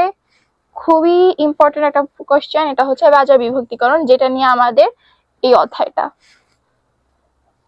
আচ্ছা, আগে বলে আমরা কিন্তু 4 নম্বর অধ্যায় থেকে সলভ করছি। জনাব মাহির তার কারখানায় জুতা তৈরি করে বিভিন্ন বিক্রয় কেন্দ্রের মাধ্যমে তা বিক্রি করেন। ক্রেতা আকর্ষণের জন্য প্রতিষ্ঠানটি 1 বছরের ওয়ারেন্টি দেয়। বিক্রি আশানুরূপ না বাড়ায় বর্তমানে জনাব মাহির ব্যক্তিক বিক্রয়ে সাহায্য নেওয়ার চিন্তা ভাবনা করছেন। আচ্ছা, কোন ধরনের বাজারে পণ্য বিক্রি করে? কি বলছে?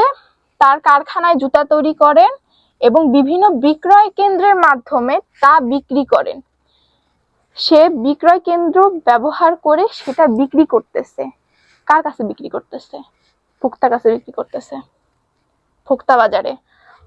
ঠিক আছে, এখানে একটা জিনিস বুঝো, সে তৈরি করতেছে কিন্তু তার থেকে কিন্তু কেউ ওই কোনো দোকানপাট ওই পণ্যটা কিনে নিয়ে তারপরে বিক্রি করতেছে না।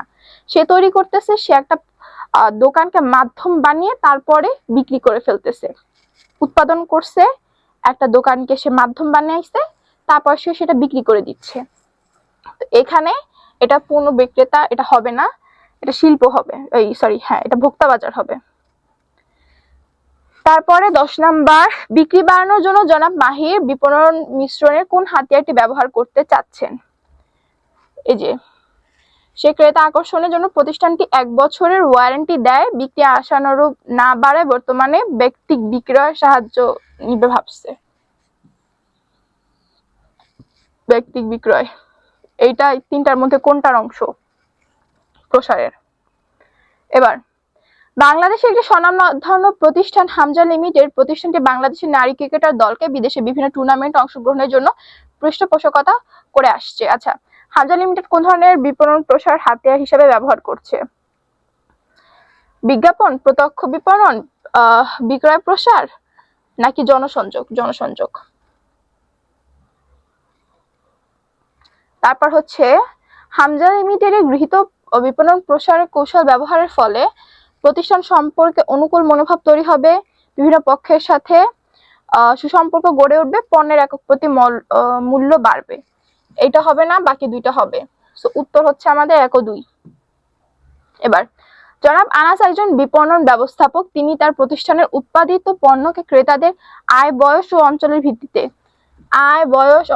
ভিত্তিতে বিপণনের সিদ্ধান্ত নেন এবং সেই অনুসারে বিপণন কৌশল গ্রহণ করেন। আমাদের প্রশ্নটা হচ্ছে ক্রেতাদের আয়, বয়স, অঞ্চলের ভিত্তিতে পণ্য বিপণনের সিদ্ধান্তকে বিপণন ভাষায় কি বলে? এটাকে বলা হচ্ছে বাজার বিভক্তিকরণ।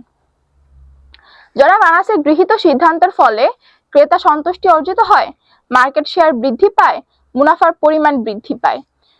কি হয়? সে কি করলো? সে হচ্ছে এই 3টার ভিত্তিতে একটা বাজারকে ভাগ করলো। বাজার বিভক্তিকরণ মানে হচ্ছে গিয়ে সমজাতীয় বৈশিষ্ট্যের ভিত্তিতে একটা বড় ও সমজাতীয় বাজার থেকে ছোট ছোট বাজার তৈরি করা, যেখানে প্রত্যেকটা বাজারের সমজাতীয় বৈশিষ্ট্য থাকবে বা চাহিদা বা প্রয়োজন থাকবে, তাকে আমরা বাজার বিভক্তিকরণ বলতেছি। তো সেই হিসাবে যেহেতু তারা স্পেসিফিক একটা বাজারকে টার্গেট করতেছে, ক্রেতা সন্তুষ্টি অর্জিত হবে, মার্কেট শেয়ার বৃদ্ধি পাবে, কারণ তারা ক্রেতা যা যা চাচ্ছে, যেই গ্রুপের ক্রেতা যা চাচ্ছে সেই গ্রুপের ক্রেতাকে তাই তারা দিচ্ছে, তাই বাজার শেয়ার বৃদ্ধি পাবে এবং মুনাফার পরিমাণ বৃদ্ধি পায়। অবশ্যই মুনাফা বৃদ্ধি পাবে কারণ হচ্ছে তার বিক্রয়ের পরিমাণ তখন বৃদ্ধি পাবে। তো সেই হিসাবে এটা হবে 1, 2, 3। এবার শিল্প বাজারের বৈশিষ্ট্য কি? ক্রেতার সংখ্যা কম, ক্রয়ের সংখ্যা কম, পেশাগত ক্রয়। ক্রয়ের সংখ্যা কম হয় না, ক্রয়ের সংখ্যা অনেক বেশি হয়, তারা বাল্কে ক্রয় করে শিল্প বাজার। ক্রেতার সংখ্যা কম হয়, যেটা সত্যি কথা, কারণ ভোক্তা থেকে উৎপাদকের সংখ্যা কম, উৎপাদকের সংখ্যা কম হয়, ভোক্তার সংখ্যা অনেক বেশি হয়। এবং পেশাগত প্রক্রিয়া, হ্যাঁ এটা একটা পেশাগত প্রক্রিয়া। তো উত্তর হবে 1 ও 3। এবার মিস্টার শিশির তরুণ নামক পোশাক উৎপাদনকারী প্রতিষ্ঠানটির কর্ণধার।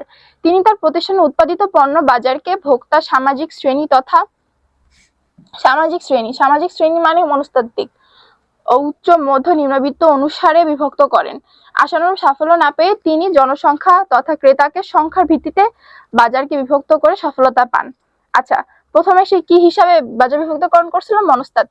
মনস্তাত্ত্বিক কি? জীবনের ধাঁচ, সামাজিক শ্রেণী, এগুলা দিয়ে যদি ভাগ করা হয় তাকে আমরা মনস্তাত্ত্বিক বাজার বিভক্তিকরণ বলবো।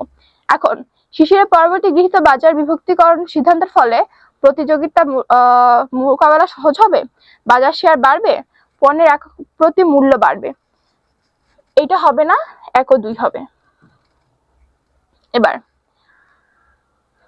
বিপণন মিশ্রণের কোন স্থানে ভোক্তা অবস্থান করে? সবার উপরে, কেন্দ্রবিন্দুতে, সবার ডান পাশে, না বন্টন প্রণালীতে? কেন্দ্রবিন্দুতে। আগেও বলেছিলাম, এখনো বলছি, ভোক্তা থাকে মাঝখানে এবং তাকে কেন্দ্র করে ওই 4P থাকে। রহিম একজন প্রসিদ্ধ ব্যবসায়ী। শত ব্যস্ততার মাঝেও তিনি পরিবারের জন্য চাল, তেল, মাছ, মাংস, ফলমূল ক্রয় করেন। রহিম কোন বাজারের ক্রেতা? একটা জিনিস দেখো, সে ব্যবসায়ী, ঠিক আছে, কিন্তু সে এই যে পরিবারের ভোগ করার জন্য বা খাওয়ার জন্য এইসব খাবার দাবার ক্রয় করে, তাই সে ভোক্তা। এবার উদ্দীপকে উল্লেখিত বাজারের বৈশিষ্ট্য হলো, উদ্দীপকে কোন বাজারের কথা বলছিল? ভোক্তা বাজারের কথা বলা হয়েছে উদ্দীপকে আমাদের আগে। একক প্রতি মূল্য বেশি, বন্টন প্রণালী সীমিত, ক্রয়ের ঘনত্ব বেশি, নাকি ক্রয়ের ঘনত্ব কম? এটা হবে ক্রয়ের ঘনত্ব বেশি। ক্রয়ের ঘনত্ব মানে হচ্ছে ঘন ঘন ক্রয় করে।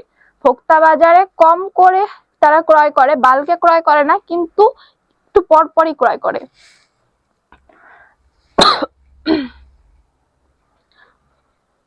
আচ্ছা, কিসের ভিত্তিতে বাজার বিভক্তকরণ করা হয়? অসমজাতীয় বৈশিষ্ট্য, অসমজাতীয় আয়তন, সমজাতীয় বৈশিষ্ট্য, নাকি সমজাতীয় আয়তন?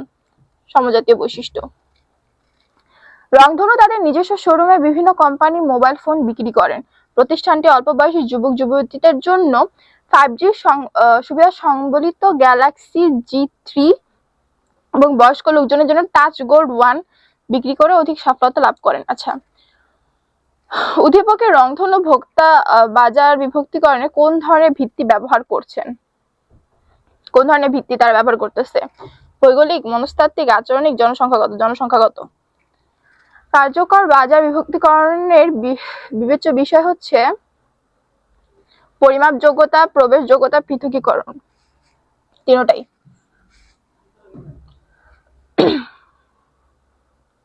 বিপণন মিশ্রণের উপাদানগুলো কি? পণ্য, মূল্য, বন্টন, প্রসার। পণ্য, মূল্য, বন্টন, প্রসার।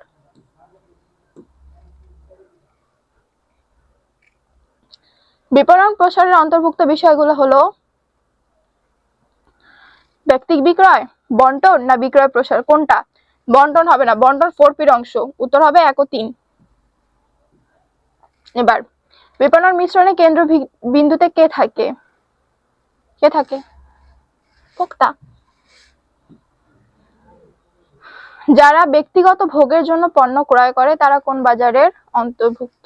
তারা হচ্ছে ভোক্তা বাজার। কোন পণ্য বা সেবার বর্তমান সম্ভাব্য ক্রেতার সেটকে কি বলে? বাজার বলে। বিপণনের দৃষ্টিকোণে বাজার হলো একটি স্থান, বর্তমান ক্রেতা, সম্ভাব্য ক্রেতা। একটি স্থান না, এই দুইটা হচ্ছে উত্তর, 2 ও 3। ব্যক্তিগত বা পারিবারিক প্রয়োজনে যারা পণ্য সেবা ক্রয় করে তারা কোন বাজারে? এটা হচ্ছে ভোক্তা বাজারের। জরুরি পণ্য কি? চাল, ছাতা, ঔষধ। এটা সুবিধা পণ্য, এই দুটো হবে জরুরি পণ্য। জরুরি পণ্য হচ্ছে সেই পণ্য যেটা আমরা তাৎক্ষণিক ব্যবহারের জন্য ক্রয় করে থাকি, বা বিশেষ কোনো কারণে আমাদের মানে অ্যাট দিস মোমেন্ট আমার এই প্রোডাক্টটা লাগবে, এই ধরনের প্রোডাক্টকে আমরা বলি জরুরি পণ্য। ধরো কেউ অসুস্থ হয়ে গেছে, তার ওষুধ লাগবে, হুট করে বৃষ্টি নামলো, ছাতা লাগবে, তখন হচ্ছে আমরা এই যে জরুরি পণ্য ক্রয় করি। এবার অদৃশ্যমান কিন্তু ভোক্তার প্রয়োজন ও অভাব মেটাতে সক্ষম বিষয়কে কি বলে? সেবা। নিচের কোনটি লোভনীয় পণ্য? এই যে বলছিলাম না লোভনীয় পণ্য, লোভনীয় পণ্য নিয়ে প্রচুর প্রশ্ন থাকে, প্রত্যেকটা বোর্ড পরীক্ষাতে এটা থেকে একটা করে কোশ্চেন আসবেই। এটা হচ্ছে আইসক্রিম। পণ্যের জীবনচক্রে কোন স্তরে বিক্রয় সবচেয়ে বেশি থাকে? কোন স্তরে সবচেয়ে বেশি বিক্রয় করা হয়? উন্নয়ন, সূচনা, প্রভৃতি না পূর্ণতা? পূর্ণতা স্তরটা অনেক সময় নিয়ে অনেক লেন্দি হয়। ব্যয়ভিত্তিক মূল্য নির্ধারণের পদ্ধতিগুলা কি? ব্যয়ভিত্তিক, ব্যয়যোগ মূল্য নির্ধারণ, ভারসাম্য ভিত্তিক মূল্য নির্ধারণ নাকি ভ্যালু ভিত্তিক? ভ্যালুটা হবে না, ভারসাম্য বিন্দু আর ব্যয়যোগ 1 ও 2। এবার মিসেস চাকুরা বৈশাখী মেলায় ঘুরতে গিয়ে হঠাৎ ফুচকা দেখে আকৃষ্ট হন এবং 1 প্লেট ফুচকা খান। পরবর্তীতে তার পেট ব্যথা অনুভূত হলে তিনি একটি ব্যথানাশক ওষুধ ক্রয় করেন। উদ্দীপকে মিসেস সাকুরা মেলা থেকে যে খাবার ক্রয় করে খান তা কোন ধরনের পণ্যের অন্তর্ভুক্ত? কি খেয়েছে? ফুচকা খেয়েছে। ফুচকাটা হচ্ছে লোভনীয় পণ্য। আর বলা হয়েছে ব্যথানাশক ওষুধটি কি? ব্যথানাশক ওষুধটি হচ্ছে সুবিধা পণ্য, অযাচিত পণ্য নাকি জরুরি পণ্য? অযাচিত পণ্য হবে না, সুবিধা পণ্য হবে এবং জরুরি পণ্য হবে এই ক্ষেত্রে 1 ও 3। কিন্তু মূলত ওষুধটাকে আমরা জরুরি পণ্যই বলছি। তবে এই হিসাবে আমরা অযাচিত পণ্য আর সুবিধা পণ্যের মধ্যে কম্পেয়ার করব। যেই জিনিসটাকে বেশি অ্যাপ্রোপ্রিয়েট মনে হবে সেটা গিয়ে তোমরা দাগাবা। অযাচিত পণ্য হচ্ছে যেটা সম্পর্কে ধারণা থাকে না, জ্ঞান থাকলেও কেনার প্রতি আগ্রহ থাকে না, কিন্তু আমাদের ওষুধ কিনতে হবেই এমন একটা অবস্থা, তাই আমরা এটাকে সুবিধা এবং জরুরি পণ্য দিলাম। একটু আচ্ছা, উদ্দীপকটাতে একটু ব্যাক করলাম। এই কোশ্চেনটা আমি ইচ্ছা করে দিয়েছি, সেটা হচ্ছে রিসেন্টলি তোমরা বোধহয় একটা প্রতিবেদন দেখেছো যে ঢাকাতে ফুচকা, চটপটি বা স্ট্রিট ফুডে কি পরিমাণে ব্যাকটেরিয়াস থাকে এবং কি ধরনের ডিজিজ হতে পারে সেখান থেকে। তো সেইটারই হচ্ছে একটা এই উদ্দীপক দেখানো হলো যে সে অসুস্থ হয়ে পড়েছে। এটা দেখে আমাদের অনেক মজা লাগতে পারে, বলতে পারো যেটা কি, বাট এটা কিন্তু একটা বাস্তব কথা যে এগুলা খেলে অনেক ধরনের ইন্টারনাল সমস্যা হয়। তো তোমাদের সবার কাছে রিকোয়েস্ট থাকবে, যদি এই ধরনের খাবারের প্রতি আকর্ষণ থাকে বাসায় বানিয়ে খাও, আম্মুকে বলো বানায় দিতে, বাট বাহির থেকে অস্বাস্থ্যকর পরিবেশে এগুলা খেও না। আর এই মুহূর্তে তো একদমই খাবা না। কেন খাবা না? কারণ সামনে পরীক্ষা, যদি অসুস্থ হয়ে পড়ো অনেক ভয়ঙ্কর একটা ব্যাপার হবে। তাই নিজের যত্ন নাও, ভালো ভালো হেলদি খাবারের প্রতি একটু অভ্যাস করো। এবার আসো 8 নাম্বার। যে পণ্য দেখতে চমৎকার, উন্নত প্রযুক্তি, কারিগরি নৈপুণ্য দ্বারা তৈরি এবং সহজে অন্যান্য পণ্য থেকে পার্থক্য করা যায় তাকে কি বলে? ভোগ্য পণ্য, জরুরি পণ্য, অযাচিত পণ্য নাকি বিশিষ্ট পণ্য? বিশিষ্ট পণ্য। এবার উৎপাদন ব্যয়ের সঙ্গে নির্দিষ্ট মুনাফা যোগ করে মূল্য নির্ধারণকে কি বলে? এটাকে আমরা ব্যয়যোগ পদ্ধতি বলি। তারপর জনাব ফাহিম এক্স শ্যাম্পু উৎপাদন করেন, 20% মুনাফা যোগ করে করেন কোন ধরনের পণ্য? আচ্ছা, এক্সপার্ট শ্যাম্পু উৎপাদন করেন, এটা কি জরুরি পণ্য, শিল্প পণ্য, লোভনীয় পণ্য না ভোগ্য পণ্য? এটা হচ্ছে ভোগ্য পণ্য। এবার জনাব নিয়ন বাড়ির জন্য নিত্য প্রয়োজনীয় দ্রব্য ক্রয়ের উদ্দেশ্যে রওনা হন। অবিরাম বৃষ্টির কারণে রাস্তার পাশ থেকে এই দোকান থেকে একটি ছাতা ক্রয় করেন। ছাতাটা কি পণ্য? জরুরি পণ্য। পণ্য ও সেবার স্তর বহির্ভূত কোনটি? মূল্য পণ্য, বর্ধিত পণ্য, প্রকৃত পণ্য নাকি শিল্প পণ্য? কোনটা? আচ্ছা, পণ্য ও সেবার স্তর বহির্ভূত কোনটি? এটা হচ্ছে শিল্প পণ্য। কোনটি লোভনীয় পণ্য? চাল, কলম, আইসক্রিম না মোবাইল? আবার কোশ্চেনটা রিপিট হলো, এটা হচ্ছে আইসক্রিম। মূল্য নির্ধারণের উদ্দেশ্য হলো বিনিয়োগ তুলে নেওয়া, টিকে থাকা, বিক্রয়ের পরিমাণ বৃদ্ধি করা। কোনটা? তিনটাই। যেখানে পণ্যের মোট আয় ও ব্যয় সমান হয় তাকে কি বলে? তাকে আমরা ইংলিশে ব্রেক ইভেন পয়েন্ট বলি এবং বাংলাতে ভারসাম্য বিন্দু বলি। জনাব সাদিক রূপালী সাবান উৎপাদন করেন। তিনি উৎপাদিত সাবানের সাথে 30% মুনাফা যোগ করে মূল্য নির্ধারণ করেন। ভোক্তারা পণ্য পেয়ে সন্তুষ্ট। এটা কোন ধরনের পণ্য? আচ্ছা, সাবান কোন ধরনের পণ্য? শিল্প পণ্য, অযাচিত পণ্য, ভোগ্য পণ্য, লোভনীয় পণ্য? ভোগ্য পণ্য। উদ্দীপকে সাদিক সাবান উৎপাদনের ক্ষেত্রে কোন ধরনের মূল্য নির্ধারণ পদ্ধতি অবলম্বন করেছে? সে ব্যয়যোগ পদ্ধতি অবলম্বন করছে। এবার পণ্যের স্টক শেষ করে অর্থ বা নগদ অর্থের ঘাটতি মেটানোর জন্য কোন ধরনের মূল্য কৌশল অবলম্বন করা হয়? এটা হচ্ছে ছাড় দেওয়া হয়। কি ছিল অপশন আমাদের? তালিকা মূল্য, বাকি শর্ত, বাট্টা না ছাড়? এটা হবে ছাড়। কোন ধরনের পণ্য ক্রেতা দেখা মাত্র ক্রয়ের প্রয়োজন অনুভব করে? লোভনীয় পণ্য। জীবন বীমা পলিসি কোন ধরনের পণ্য? অযাচিত পণ্য। বীমা পলিসি সম্পর্কে মানুষের বাস্তব জ্ঞান থাকে না, থাকলেও তারা কেনার প্রতি ইন্টারেস্ট শো করে না, তাই এটা অযাচিত পণ্য। এবার মিসেস সালমা অনেকদিন ধরে একটি ডাইনিং সেট কেনার কথা ভাবছেন। এর জন্য তিনি ইতিমধ্যে বেশ কয়েকটি শোরুম ভিজিট করেন। তিনি মনে করেন তার ব্যবহৃত আসবাবপত্র তার রুচির পরিচয় বহন করেন। এখন মিসেস সালমা কোন ধরনের পণ্য ক্রয়ের কথা ভাবছেন? সুবিধাজনক পণ্য, জরুরি পণ্য, অযাচিত পণ্য নাকি শপিং পণ্য? কোন তিনটা হবে না? সুবিধা পণ্য একদমই না, জরুরি পণ্যও না, অযাচিত পণ্য না, তাই এটা শপিং পণ্য। এবার মিসেস সালমার উল্লেখিত পণ্যের ক্ষেত্রে প্রযোজ্য হলো এটি দীর্ঘদিন ব্যবহার করা যায়, ট্রু। এ ধরনের পণ্য ক্রয়ের ক্ষেত্রে ক্রেতা চিন্তা, শ্রম, সময় ব্যবহার করে, সেটাও ট্রু। এবং এ ধরনের পণ্যের দাম তুলনামূলক কম হয়, এটা ট্রু না। এটার দাম বেশি হয় দেখে ক্রেতা চিন্তা, শ্রম, সময় ব্যবহার করে এবং অনেকদিন ব্যবহার করার চিন্তা করে, এটা হচ্ছে 1 ও 2। এবার পণ্যের জীবন চক্রের কোন স্তরে বিক্রয় মুনাফা দুটোই দ্রুত গতিতে বাড়ে? প্রবৃদ্ধি স্তরে। একত্রে 100 একক পণ্য ক্রয় করলে 10% ছাড় দেওয়া হয়, এটা কোন ধরনের বার্তা? এটা পরিমাপ বার্তা। পূর্ব পরিকল্পনা ছাড়া কোনো পণ্য ক্রয় করা হয়, এটা কোনটা? লোভনীয়। একটি কোম্পানি কোন পদ্ধতিতে বাজার মূল্যের সাথে সামঞ্জস্য রেখে মূল্য নির্ধারণ করে? এটা হচ্ছে চলমান হার, মানে যেই রেটে মার্কেটে চলতেছে পণ্যটা ওই রেটে এটার আমি দাম নির্ধারণ করি। যে সকল ক্রেতা দ্রুত বিল পরিশোধ করে তাদেরকে যে মূল্য ছাড় দেওয়া হয় এটাকে কি বলে? এটাকে নগদ বার্তা বলে, পরিমাপ বার্তা বলে, রিবেট বার্তা বলে না মৌসুমী বার্তা বলে? এটাকে নগদ বার্তা বলে। এবার বিশিষ্ট পণ্য কোনটি? বাসমতি চাল, বসন্তের টিকা, সমাধি পাথর, বিএমডব্লিউ কার। বিএমডব্লিউ কার হচ্ছে তোমার বিশিষ্ট পণ্য। ড্রিম আছে কেন আমাদের সবার, তাই না? আচ্ছা, মানিক একজন নতুন উদ্যোক্তা। তিনি বিদেশ থেকে ইঞ্জিন অয়েল ও মেশিনারিজ যন্ত্রাংশ আমদানি করেন। আমদানিকৃত পণ্য চাহিদা অনুসারে বিভিন্ন কারখানায় সরবরাহ করেন। এবার মানিক কোন ধরনের পণ্য আমদানি করেন?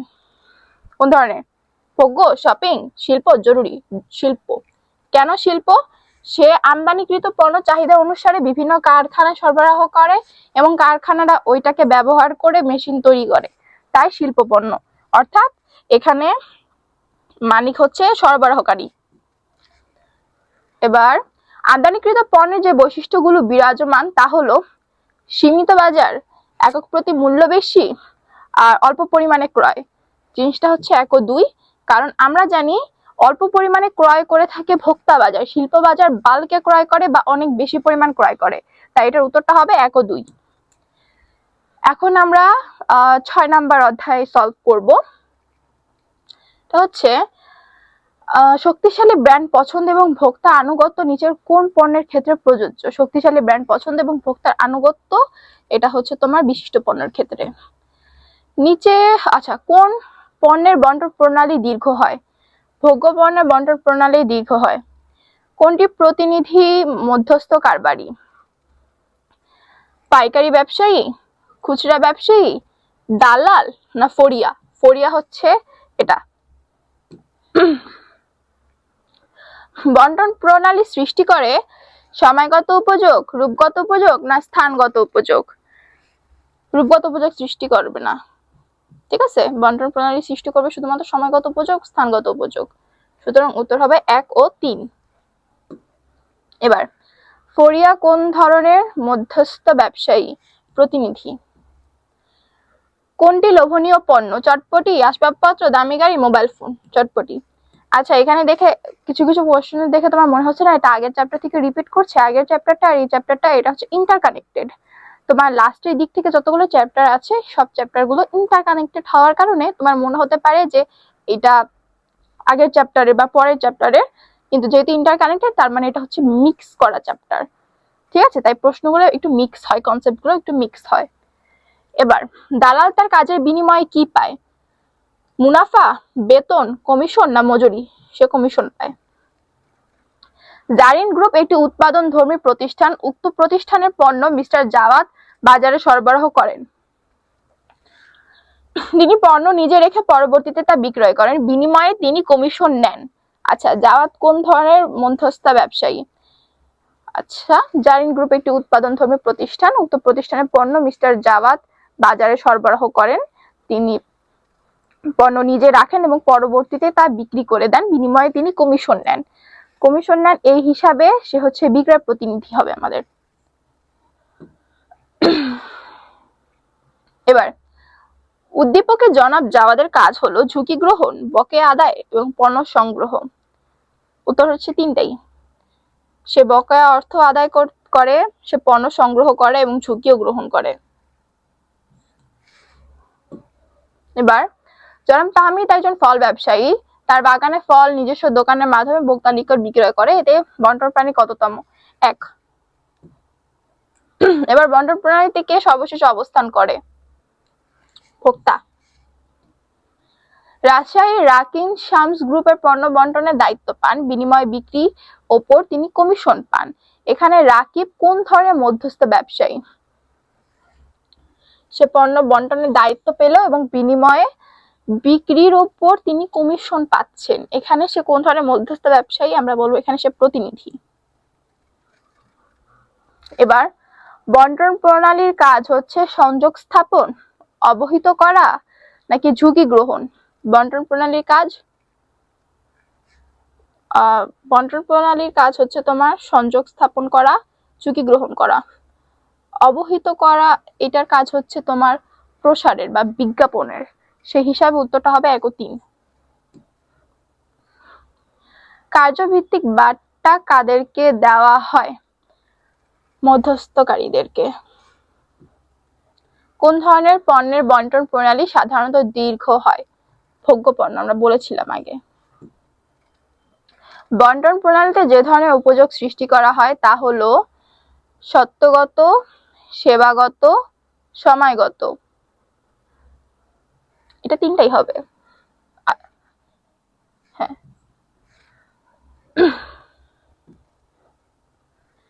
সামাজিক কল্যাণে মধ্যস্থ ব্যবসায়ীর ভূমিকা কি? বিক্রয় বৃদ্ধি, কর্মসংস্থান বৃদ্ধি, মুনাফা বৃদ্ধি নাকি তোমার বিক্রয় প্রসার বৃদ্ধি? এটা হচ্ছে কর্মসংস্থান বৃদ্ধি। কারা উৎপাদকের নিকট থেকে কমিশন পায়? প্রতিনিধি ব্যবসায়ী, আচ্ছা, প্রতিনিধি মধ্যস্থ ব্যবসায়ী, খুচরা ব্যবসায়ী, পাইকার না মার্চেন্ট? প্রতিনিধিরা। আবার কোন পণ্য বন্টন প্রণালী সাধারণত দীর্ঘ হয়? ভোগ্য পণ্য। নিচের কোনটি সঠিক অনুক্রম?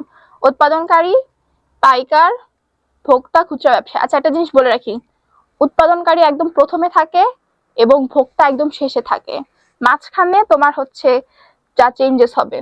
তো কোথায় উৎপাদনকারী প্রথমে আছে? এই তিনটাতে। ভোক্তা কোথায় আছে? এই দুইটাতে। এখন খুচরা ব্যবসায়ীর আগে পাইকারের অবস্থান থাকে সবসময়, পাইকার থেকে খুচরা ব্যবসায়ী ক্রয় করে, সেই হিসাবে আমার উত্তরটা হবে বি। উৎপাদনকারী, পাইকার, খুচরা বিক্রেতা, ভোক্তা। বন্টন প্রণালী সৃষ্টি করে কি? এই যে, আচ্ছা, এই প্রশ্নটা আমি আবার অ্যান্সার করছি, স্কিপ দিলাম এটা। দালাল তার কাজের জন্য কি পায়? কমিশন পায়। এটা যেহেতু শর্ট সিলেবাসের অধ্যায় থেকে একটা অধ্যায়, তাই এখানে কোশ্চেন্স গুলো একটু রিপিট হচ্ছে বারবার, তার জন্য আমরা অতি দুঃখিত। কিন্তু তোমাদের আগের সময় হতো কি, কোশ্চেন গুলো একটু ঘুরিয়ে পেঁচিয়ে সেম কোশ্চেন গুলো দেওয়া হতো। রিসেন্ট টাইমে আমরা দেখলাম 3-4 বছর ধরে যে একটু টাফ এমসিকিউ করা হচ্ছে, কিন্তু আগের সময়গুলোতে কোশ্চেন গুলো খুবই স্পেসিফিক থাকতো, এই একই ধরনের কোশ্চেন কিন্তু ঘুরায় পেঁচায় করা হইতো, সেটা এখানে দেখাচ্ছি আর কি। কোন সমাজের জন্য বন্টন প্রণালী, কেন সমাজের জন্য বন্টন প্রণালী গুরুত্বপূর্ণ? ক্রয় হ্রাস, অর্থ সংস্থান, ঝুঁকি গ্রহণ, জীবনযাত্রার মান উন্নয়ন। কোনটা? জীবনযাত্রার মান উন্নয়ন। জনাব সাহেব খাগড়াছড়িতে উৎপাদিত হলুদ সংগ্রহ করে চট্টগ্রামের বিভিন্ন বাজারে খুচরা ব্যবসায়ীদের নিকট তা বিক্রয় করেন। উৎপাদনের মৌসুমে দাম কম হলে তিনি পরবর্তীতে বিক্রয়ের জন্য সংরক্ষণের ব্যবস্থা করেন। এখন সাগর কোন ধরনের মধ্যস্থ ব্যবসায়ী? সাগর আমাদের এখানে বণিক, কারণ সে সংগ্রহ করে একদম ফার্স্ট হ্যান্ডে এবং সেটা হচ্ছে সব জায়গায় সাপ্লাই দেয় এবং সেটা সে সংরক্ষণও করে রাখে, তাই সেই হিসাবে সে বণিক হবে। এবার বন্টন প্রণালীতে জনাব সাগরের কারণে বাজারে বিক্রয় মূল্য বৃদ্ধি পায়, চাহিদা যোগান অভাবে ভারসাম্য সৃষ্টি হয়, সমাগত উপযোগ সৃষ্টি হয়। এই দুইটা, 2 ও 3। বাংলাদেশে কৃষি পণ্য বিপণনের সমস্যা হলো সংগঠনের অভাব, অত্যাধিক মধ্যস্থ ব্যবসায়ী, বাজার তথ্যের অভাব। তিনটাই আচ্ছা, তিনটাই হচ্ছে আমাদের উত্তর হবে।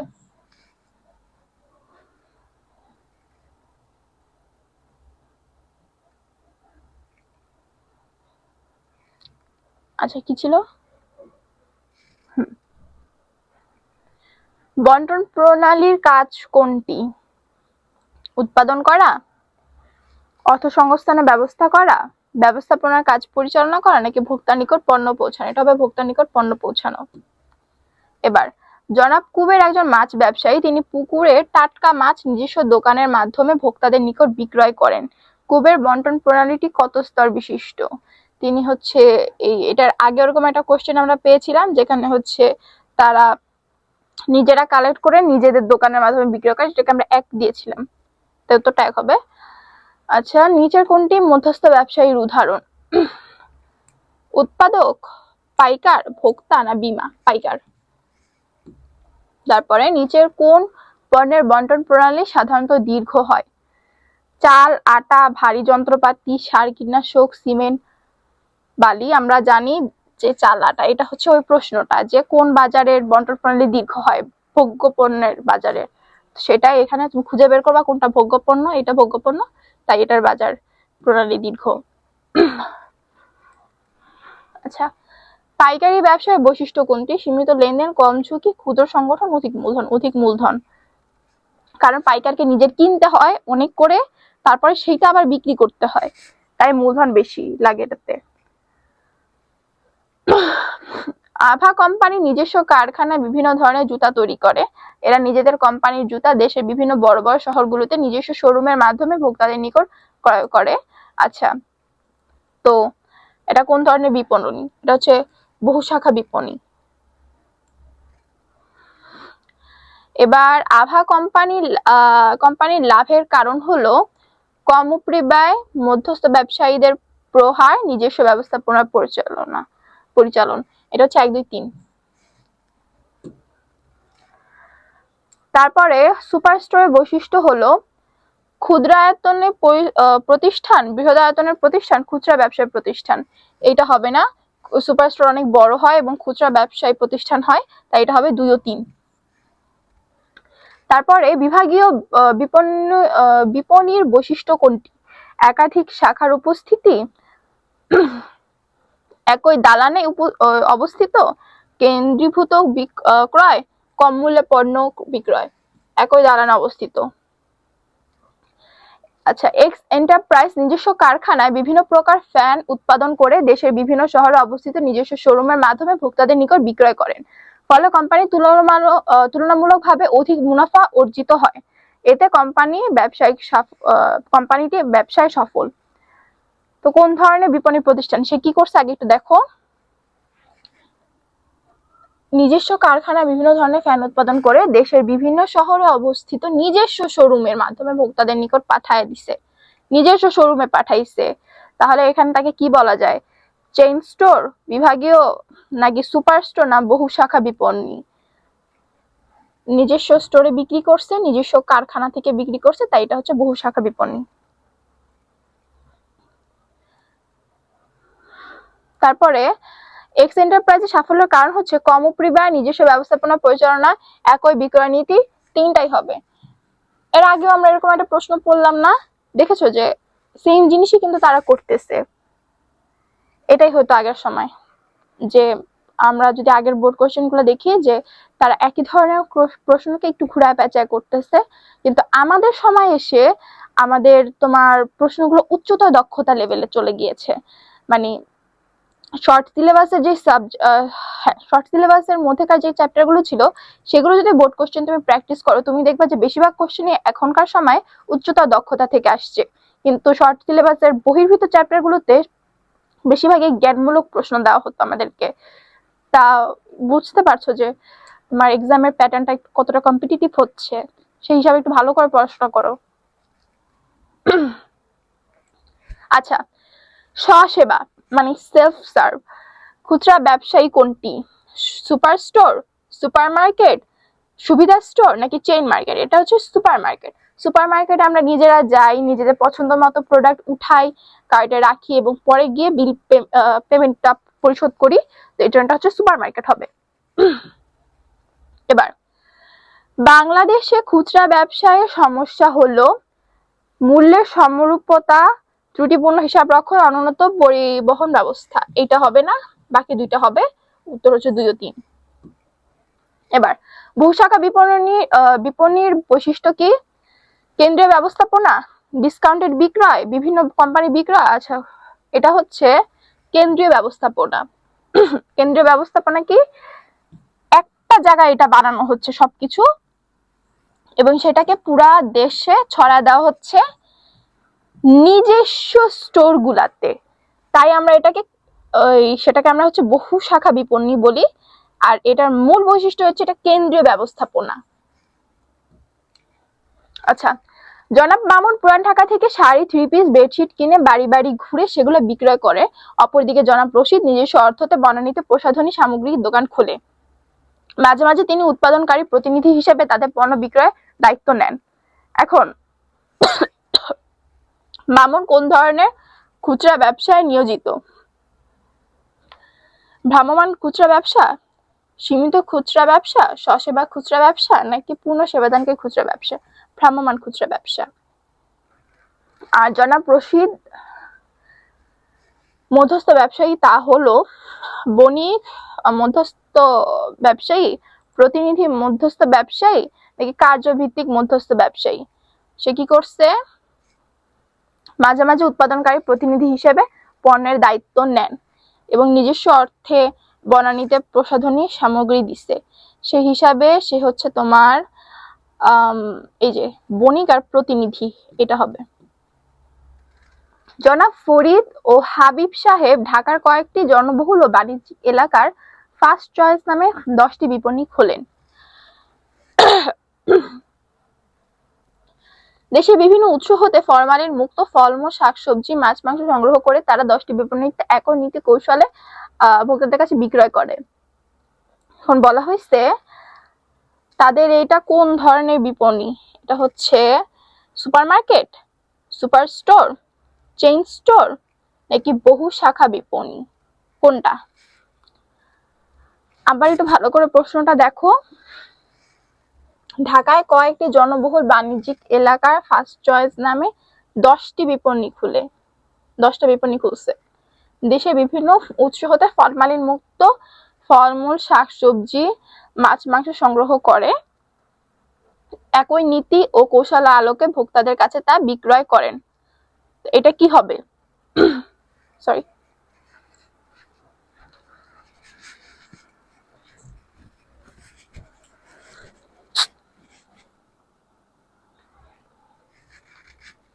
আচ্ছা, তো উদ্দীপকের ফার্স্ট চয়েস কোন ধরনের বিপণী প্রতিষ্ঠান? তারা 10টি বিপণী খুলেছে, কিন্তু তারা দেশের বিভিন্ন উৎস হতে ফরমালিন মুক্ত ফলমূল ও শাকসবজি, মাছ ও মাংস সংগ্রহ করে দেশের 10টি বিপণীতে একই নীতি ও কৌশল অনুসারে সেগুলা বিপণন করছে। তো এটা বহু শাখা বলতে পারতেছি না আমরা এই হিসাবে। তারা উৎস থেকে সংগ্রহ করছে ঠিক আছে, কিন্তু তারা নিজেরা উৎপাদন করে নাই, ঠিক আছে? তো এটা কি হবে? এটা হচ্ছে চেইন স্টোর হবে। 10টা তারা খুলছে দোকান এবং খুলে তারা হচ্ছে গিয়ে সেখানে একই নীতি অনুসারে ব্যবসা পরিচালনা করছে এবং সাপ্লাই দিচ্ছে এর জন্য। এখন ফার্স্ট চয়েস বিপণী প্রতিষ্ঠানের যে বৈশিষ্ট্যগুলো লক্ষণীয় তা হলো একই মালিকানা, কেন্দ্রীয় ব্যবস্থাপনা, একই দালানে অবস্থিত। এটা হবে না, একই দালানে অবস্থিত না। তো উত্তরটা হবে 1 ও 2। এবার জনাব জনি উৎপাদকের নিকট থেকে প্রচুর পরিমাণে পণ্য ক্রয় করে গুদামজাত করেন। পরবর্তীতে তিনি বিভিন্ন পাইকার খুচরা ব্যবসায়ীদের নিকট নগদ ও বাকিতে পণ্য বিক্রয় করেন। ফলে উৎপাদক ও বিক্রেতা উভয় উপকৃত হয়। তো বলা হয়েছে উদ্দীপকের জনি কোন ধরনের ব্যবসায়ী? জনি হচ্ছে মার্চেন্ট পাইকার। কেন মার্চেন্ট পাইকার আমি এখানে বলতেছি, মার্চেন্ট পাইকাররা হচ্ছে সেই ধরনের পাইকার যারা পণ্য ক্রয় করে নিজে মালিকানা গ্রহণ করে প্রথমে, তারপরে সেইটা মানুষের কাছে বিক্রি করে খুচরা ব্যবসায়ীদের কাছে সেটা পৌঁছে দেয়। তো এখানে সেই জিনিসটা দেখো, পণ্য সে ক্রয় করছে, হ্যাঁ, সে পণ্যের মালিকানা গ্রহণ করছে, গুদামজাতকরণ করছে, তারপরে বিভিন্ন পাইকার ও খুচরা ব্যবসায়ীদের নিকট নগদ অর্থ বাকিতে দিচ্ছে। তো সেই হিসাবে সে হচ্ছে মার্চেন্ট পাইকার। মার্চেন্ট পাইকার ইন এ সেন্স যে সে পাইকারদের কাছেও বিক্রি করছে, আবার সে খুচরা ব্যবসায়ীর কাছেও বিক্রি করে, এবং সে পণ্য সরবরাহকারী থেকে যখন গ্রহণ করে, উৎপাদনকারী থেকে, তখন সে পণ্যের মালিকানাটা গ্রহণ করে পুরোপুরিভাবে। তাই এটাকে আমরা মার্চেন্ট পাইকার ধরবো। এবার জনি কার্যক্রমের কি বলছে, সুফল সমূহ কি কি? উৎপাদকের ঝুঁকি হ্রাস, হ্যাঁ, তারপর নিরবিচ্ছিন্ন উৎপাদন, এটাও সঠিক, এবং উৎপাদন খরচ কম, এটাও সঠিক। তো সেই সব হিসাব করে উত্তরটা হবে আমাদের 1, 2, 3। আচ্ছা, মিনা বাজার কোন ধরনের খুচরা ব্যবসা? এটা হচ্ছে বিপণী মালা। বিপণী মালা বলার কারণ হচ্ছে মানে মিনা বাজারে বিভিন্ন ধরনের ব্র্যান্ডের প্রোডাক্ট থাকে, সব একসাথে থাকে এই হিসাবে। এবার বহুশাখা বিপণী ও বিপণী মালার কাজের মধ্যে সাদৃশ্যপূর্ণ হলো উভয়ই 1 নম্বরে পণ্য উৎপাদন করে, 2 বিকেন্দ্রীকৃত পণ্য বিক্রয় করে, 3 একাধিক পণ্য বিক্রয় করে। উৎপাদন করে না, ঠিক আছে, উৎপাদন করে না। উত্তরটা হবে 2 ও 3। এবার শিফা ট্রেডার্স বিভিন্ন উৎস হতে পণ্য সংগ্রহ করে চূড়ান্ত ভোক্তাদের নিকট বিক্রয় করে। এটি কম খরচে কম লাভে স্বসেবার মাধ্যমে খাদ্য, লন্ড্রি ও গৃহস্থলী পণ্য বিক্রয় করে। দোকানে কোনো বিক্রয়কর্মী না থাকায় পণ্য পছন্দ ও যাচাই করে ক্রেতারা নিজেরাই ক্রয় করে আর কি। তো সেই হিসাবে এখন এটা কি হবে? কি বলছে দেখো, স্বসেবা। স্বসেবা থাকলেই তোমরা এটা সুপার মার্কেট দাগায় দিবা। সুপার মার্কেটে আমরা যাই, নিজেদের ইচ্ছা মতো প্রোডাক্ট চুজ করি, কার্টে ভরি, তারপর পেমেন্ট করে চলে আসি, ঠিক আছে। আমাদেরকে কেউ দিয়ে দেয় না যে এই প্রোডাক্ট নেন, এই প্রোডাক্ট নেন, আমাদের কাউকে বলা লাগে না। হেল্প করার জন্য থাকে যে আপনি এই সেকশন থেকে এই প্রোডাক্ট নিতে পারেন, ওই সেকশন থেকে ওই প্রোডাক্ট নিতে পারেন, কিন্তু পুরো জিনিসটা কিন্তু স্বসেবার। তাই এটা আমাদের হচ্ছে সুপার মার্কেট হবে। এবার শিফা ট্রেডার্স এর বৈশিষ্ট্য হচ্ছে মালিকানা ও ঝুঁকি গ্রহণ করা, হ্যাঁ তারা ঝুঁকি মালিকানা গ্রহণ করে। উৎপাদনকারীকে সেবা প্রদান করা, হ্যাঁ তারা উৎপাদনকারীকে সেবা প্রদান করে। এবং 3 নাম্বার হচ্ছে বিক্রয়োত্তর সেবা প্রদান করা, বিক্রয়োত্তর সেবা তারা প্রদান করে না। তো সেই হিসাব উত্তরটা হবে 1 ও 2। এবার খুচরা ব্যবসায়ী ক্রেতাদের জন্য যে কাজ করে তা হচ্ছে অর্থসংস্থান, বিক্রয়োত্তর সেবা এবং বিজ্ঞাপন দেয় না। তাই এটার উত্তর হবে 1 ও 2। এবার নিচের কোনটি পাইকারি ব্যবসার অন্তর্ভুক্ত? হাইপার মার্কেট, ফ্রাঞ্চাইজ সংগঠন, ক্যাটাগরি কিলার, নাকি র্যাক জবস? এটা ডি। এবার কোনটি পণ্য সারি ভিত্তিতে খুচরা ব্যবসা? Chain store, super store, discount store, franchise store? এটা হবে সুপার স্টোর। এবার পাইকার তার কাজের বিনিময়ে কি পায়? পাইকার তার কাজের বিনিময়ে কমিশন পায়। না সরি, ভুল বললাম, আমার মিস্টেক হয়েছে। আমি হচ্ছে এটা আর কি গুলায় গেছে আমার কি হিসাবে। আগে একটা প্রশ্ন ছিল না এরকম, কি পায় দালাল, সেটার সাথে এটা হচ্ছে মুনাফা পায়। কারণ মুনাফা পায় কেন? কারণ পাইকার ব্যবসা করে, পাইকার প্রতিনিধির কাজ করে না, এজেন্ট হয়ে কাজ করে না, দালাল হয়ে কাজ করে না, কোনো কারোর হয়ে। পাইকার নিজে ক্রয় করে, তারপর সেটা বিক্রি করে, সেই হিসাবে এটা হচ্ছে মুনাফা। এবার কোন ব্যবসায়ী উৎপাদনকারী নিকট হতে পণ্য সংগ্রহ করে চূড়ান্ত ভোক্তার নিকট পৌঁছে দেয়, এটা হচ্ছে খুচরা ব্যবসায়ী। পাবনা ব্যবসায়ী মিস্টার আতা ঢাকা থেকে বিভিন্ন পণ্য ক্রয় করে স্থানীয় বাজারে খুচরা ব্যবসায়ীদের নিকট পণ্য বিক্রয় করেন। এ কাজের জন্য তিনি কিছু সংখ্যক বেকার যুবকদের নিয়োগ প্রদান করেছেন। নতুন পণ্য পাওয়া এলাকার জনগণ তাদের জীবন ধারণের নতুনত্ব নিয়ে এসেছে। এখন ব্যবসায়টি কোন ধরনের ব্যবসা? এটা হচ্ছে পাইকারি ব্যবসা।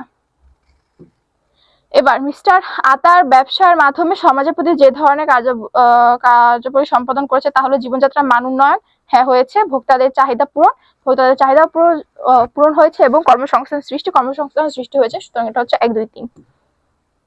এবার পাইকারি ব্যবসায়ীর কাজ হলো ক্রয় বিক্রয় করা, পরিবহন ও গুদামজাতকরণ করা, উৎপাদন ও নকশায়ন তার কাজ না। তার কাজ হচ্ছে ক্রয় বিক্রয় করা, পরিবহন ও গুদামজাতকরণের কাজ করা, সুতরাং 1 ও 2। এবার আমিন ট্রেডার্স সেচ মেশিনারি সামগ্রী পাইকারি বিক্রি করেন। তারা একাই একজন উৎপাদনকারী সব পণ্য বিক্রি করেন। উক্ত প্রতিষ্ঠানে 50 জন কর্মী কাজ করে। বর্তমানে প্রতিষ্ঠানটি বিক্রি বাড়ানোর জন্য বিভিন্ন এলাকায় ডাকযোগ ক্যাটালগ প্রেরণ করে পণ্যের। আচ্ছা, আমিন ট্রেডার্স কোন ধরনের পাইকারি ব্যবসায়ী? আমিন ট্রেডার্স উৎপাদনকারীর প্রতিনিধি। এবং আমাদের লাস্ট প্রশ্নটা হচ্ছে উদ্দীপকের প্রতিষ্ঠানটি কিভাবে সমাজের উপকার করছে? 1, মূল্য স্থিতিশীল রক্ষা করে, 2, উন্নত মানের পণ্য বিক্রয় করে, 3, কর্মসংস্থান সৃষ্টি করে, 4, জীবনযাত্রার মান উন্নত করে। উত্তর কি হবে? কর্মসংস্থান সৃষ্টি করে। আমাদের প্রথম প্রশ্নটি হচ্ছে নিচের কোনটি বিপণন প্রসারের স্বল্প মেয়াদী কৌশল? বিজ্ঞাপন, বিক্রয় প্রসার, জনসংযোগ, প্রচার। এটা হচ্ছে বিক্রয় প্রসার। 2 নম্বর বিজ্ঞাপনের বৈশিষ্ট্য হলো অর্থ প্রদত্ত মাধ্যম, নির্দিষ্ট উদ্যোক্তা, ব্যক্তিক উপস্থাপন হবে না, সুতরাং এটা হচ্ছে 1 ও 2। তারপরে 3 নম্বর হচ্ছে স্বল্প সময়ে বিক্রয় বৃদ্ধির উদ্দেশ্যে যে সকল কার্যক্রম গ্রহণ করা হয় তাকে কি বলে? তাকে বিক্রয় প্রসার বলা হয়। তারপর আমাদের 4 নম্বর হচ্ছে কোনটি প্রসারের হাতিয়ার নয়? বিক্রয় প্রসার হাতিয়ার নয় কোনটি? বিজ্ঞাপন, ব্যক্তি বিক্রয়, জনসংযোগ। এই তিনটাই হচ্ছে আমাদের হাতিয়ার, 9 হচ্ছে তালিকা মূল্য। তারপরে পণ্য বা সেবার নৈতিক উপস্থাপনকে কি বলে? বিজ্ঞাপন বলে। 6 নম্বর বিজ্ঞাপনের কাজ কোনটি? অবহিত করা বা প্রোডাক্ট সম্পর্কে জানানো। অল্প সময় বিক্রয় বৃদ্ধি কার্যক্রমকে কি বলে? বিক্রয় প্রসার। নিরক্ষর লোকদের উপযোগী বিজ্ঞাপন মাধ্যম হলো রেডিও। এবার ট্রানজিট বিজ্ঞাপনের মাধ্যম কোনটি? বিলবোর্ড, রেডিও, মোটর গাড়ি নাকি টেলিভিশন? ট্রেন ও মোটর গাড়ি। তারপরে প্রচার কি? অর্থ ব্যয়ে পণ্য সম্পর্কে তথ্য উপস্থাপন, ও অর্থ ব্যয়ে পণ্য সম্পর্কে তথ্য উপস্থাপন, ক্রেতা বিক্রেতার মতো সম্পর্ক। এটা হচ্ছে অর্থ। প্রচার মানে হচ্ছে অর্থ ব্যতীত, মানে ধরো তোমার আশেপাশের লোকজন পণ্য সম্পর্কে প্রশংসা করলো, পণ্য সম্পর্কে তোমার তথ্য উপস্থাপন করলো, সেটাকে আমরা হচ্ছে প্রচার বলবো। তারপর নিচের কোনটি বিক্রয় প্রসারের উদাহরণ? বিক্রয় প্রসারের উদাহরণ কি? এটা হচ্ছে প্রদর্শনী হবে। এবার বিপণন প্রসারের কোন হাতিয়ারটি ব্যবহারের জন্য অর্থ প্রদান করতে হয় না? প্রচারের জন্য। বাস স্ট্যান্ড, রাস্তার মোড় বা বড় বড় পোস্টার লিখে টাঙানোকে কি বলে?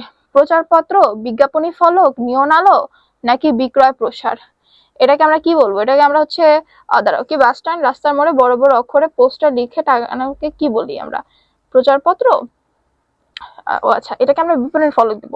তারপরে শিহাব জুতা ক্রয়ের জন্য বাজারে যায়, বিভিন্ন দোকান ঘুরে ফিরে অবশেষে বাটা শু ঢোকে। আচ্ছা, সেখানে দেখতে পায় বড় বড় অক্ষরে লেখা আকর্ষণীয় মূল্য হ্রাস, 300 টাকা কমে একজোড়া জুতা ক্রয় করে শিহাব খুব খুশি। তাহলে এখন কোন ধরনের বিক্রয় প্রসার অবলম্বন করছে তারা? এটা হচ্ছে তোমার মূল্য ছাড়। এবার বিজ্ঞাপনের প্রধান কাজ কোনটি? অবহিত করা ও পরিচিত করা, স্বল্পকালীন বিক্রয় বৃদ্ধি করা, জনসেবামূলক কার্যক্রম করা নাকি ক্রয় মূল্য হ্রাস করা? অবহিত বা পরিচিত করা। বিলবোর্ড, নিয়ন সাইন, ফলক ও প্রাচীর লিখন কোন ধরনের বিজ্ঞাপন মাধ্যম? ট্রানজিট, বহিঃবিজ্ঞাপন, লিফলেট নাকি? এটা হচ্ছে বহিঃবিজ্ঞাপন। তারপরে 5 লিটার রূপচাঁদা তেলের বোতলে 200 ml অতিরিক্ত ফ্রি দেয়, এটা কি? এটা হচ্ছে প্রিমিয়াম। বিজ্ঞাপনকে আবেদন পূর্ণ করতে যা ব্যবহার করা? রং, চিত্র, কথোপকথন, তিনটাই ব্যবহার করা হয়। 1, 2, 3। এবার স্বল্প সময়ে বিক্রয় বৃদ্ধির উদ্দেশ্যে অনিয়মিতভাবে যে সকল প্রণোদনামূলক কার্যক্রম গ্রহণ করা হয় তাকে কি বলে? স্বল্প সময়ের জন্য এটা করা হয়, সেটা হচ্ছে বিক্রয় প্রসার। এবার মানিক ফার্নিচার্স বহুদিন যাবৎ অর্থের বিনিময়ে বিভিন্ন মাধ্যমে পণ্য সম্পর্কে তথ্য প্রচার করে আসছে। এটা আশানুরূপ ফল না পাওয়ায় উক্ত প্রতিষ্ঠানটি ঈদ উপলক্ষে 15% ছাড়ে পণ্য বিক্রয়ের সিদ্ধান্ত নেয়। প্রাথমিকভাবে প্রসার কোন কার্যক্রম গ্রহণ করে? প্রাথমিকভাবে তারা হচ্ছে বিজ্ঞাপন দিছে। এবার মানিক ফার্নিচার বর্তমান সিদ্ধান্ত ফলে যা হবে, বিক্রয় বৃদ্ধি পাবে, মুনাফা বৃদ্ধি পাবে, এইটা হবে না। তো 1 ও 2 হচ্ছে উত্তর আমাদের। আচ্ছা, বিজ্ঞাপনের কাজ কোনটি? স্বল্পকালীন বিক্রয় বৃদ্ধি, অর্থ প্রদক না, বিজ্ঞাপনের কাজ হচ্ছে এইটা, অবহিত ও পরিচিত করা। বিজ্ঞাপন কোন ধরনের প্রতিবন্ধকতা দূর করে? জ্ঞানগত, মানে বিজ্ঞাপনের মাধ্যমে আমরা সেই প্রোডাক্ট সম্পর্কে যথেষ্ট জ্ঞান লাভ করতে পারি, তাই। সুনির্দিষ্ট উদ্যোক্তা কর্তৃক অর্থের বিনিময়ে পণ্যের সেবা বা ধারণা নৈতিক উপস্থাপনকে কি বলে? বিজ্ঞাপন বলে। নিচের কোনটি বহির্বিজ্ঞাপন? লিফলেট, হ্যান্ডবিল, সাইনবোর্ড না ওয়েবসাইট? সাইনবোর্ড। এবার রহমান ঢেউটিন কোম্পানি রাস্তার পাশে দেয়ালে রং করে নিজেদের প্রতিষ্ঠানে ঢেউটিনের ছবি এঁকে প্রচার করে। ঢেউটিন কোন ধরনের বিজ্ঞাপন মাধ্যম ব্যবহার করছে? ক্যাটালগ, নেটওয়ার্ক, স্পট বিজ্ঞাপন না বহির্বিজ্ঞাপন? এই যে বহির্বিজ্ঞাপন। বিনামূল্যে পণ্য সাথে অন্য একটি পণ্য ফ্রি দিলে তাকে কি বলে? নমুনা, কুপন, মূল্য হ্রাস না প্রিমিয়াম? প্রিমিয়াম বলে এটাকে। চিহ্নিত উদ্যোক্তা কর্তৃক কোনো পণ্য অর্থ প্রদানের মাধ্যমে নৈবিত্তিক উপস্থাপন। সোজা একটা কথা বলি, পণ্য নির্দিষ্ট উদ্যোক্তা কর্তৃক পণ্য প্রদান করবে এবং নৈবিত্তিক উপস্থাপন করবে বলেই সোজা তোমরা বিজ্ঞাপন টাকা দিবা। বিজ্ঞাপন। এবার হাসান পরিবহন রাজশাহী থেকে বিভিন্ন জেলা শহরে বাস সার্ভিস পরিচালনা করে। তারা সীমিত সময়ের জন্য গ্রাহকদের 10টি টিকিট কিনলে একটি টিকিট ফ্রি দিচ্ছে। হাসান পরিবহনের এই অফারটি কথা কাগজে ছাপিয়ে বিভিন্ন বাস স্ট্যান্ডে যাত্রীদের মধ্যে বিতরণ করা হচ্ছে। আচ্ছা, তারা কোন ধরনের আর কি, আচ্ছা হ্যাঁ, কোন প্রসার হাতিয়ার ব্যবহার করছে? ভোক্তার। হাসান পরিবহন কাদের কার্যক্রমের মাধ্যমে যা অর্জন করতে চায় তা হচ্ছে ব্র্যান্ড আনুগত্য, ভোক্তাদের সাথে সুসম্পর্ক সৃষ্টি, প্রতিযোগিতা থেকে নিজেদের আলাদা করা। তিনটাই উত্তর। তো এই গেল আমাদের অষ্টম অধ্যায়। এখন আমাদের নবম অধ্যায়। আচ্ছা, সর্বসময়ের জন্য বিক্রয় বৃদ্ধির উদ্দেশ্যে যে সকল কার্যক্রম গ্রহণ করা হয় তাকে কি বলে? বিক্রয় প্রসার বলে। পণ্য থেকে প্রাপ্ত সুবিধা ব্যয়িত অর্থের পার্থক্যকে কি বলে? ভ্যালু বলে। এবার বিক্রয়কর্তা হলো একজন বিক্রয় কর্মীর গুণাবলী। ব্যক্তিক বিক্রয় কোন ধরনের যোগাযোগ প্রক্রিয়া? এটা প্রত্যক্ষ যোগাযোগ প্রক্রিয়া।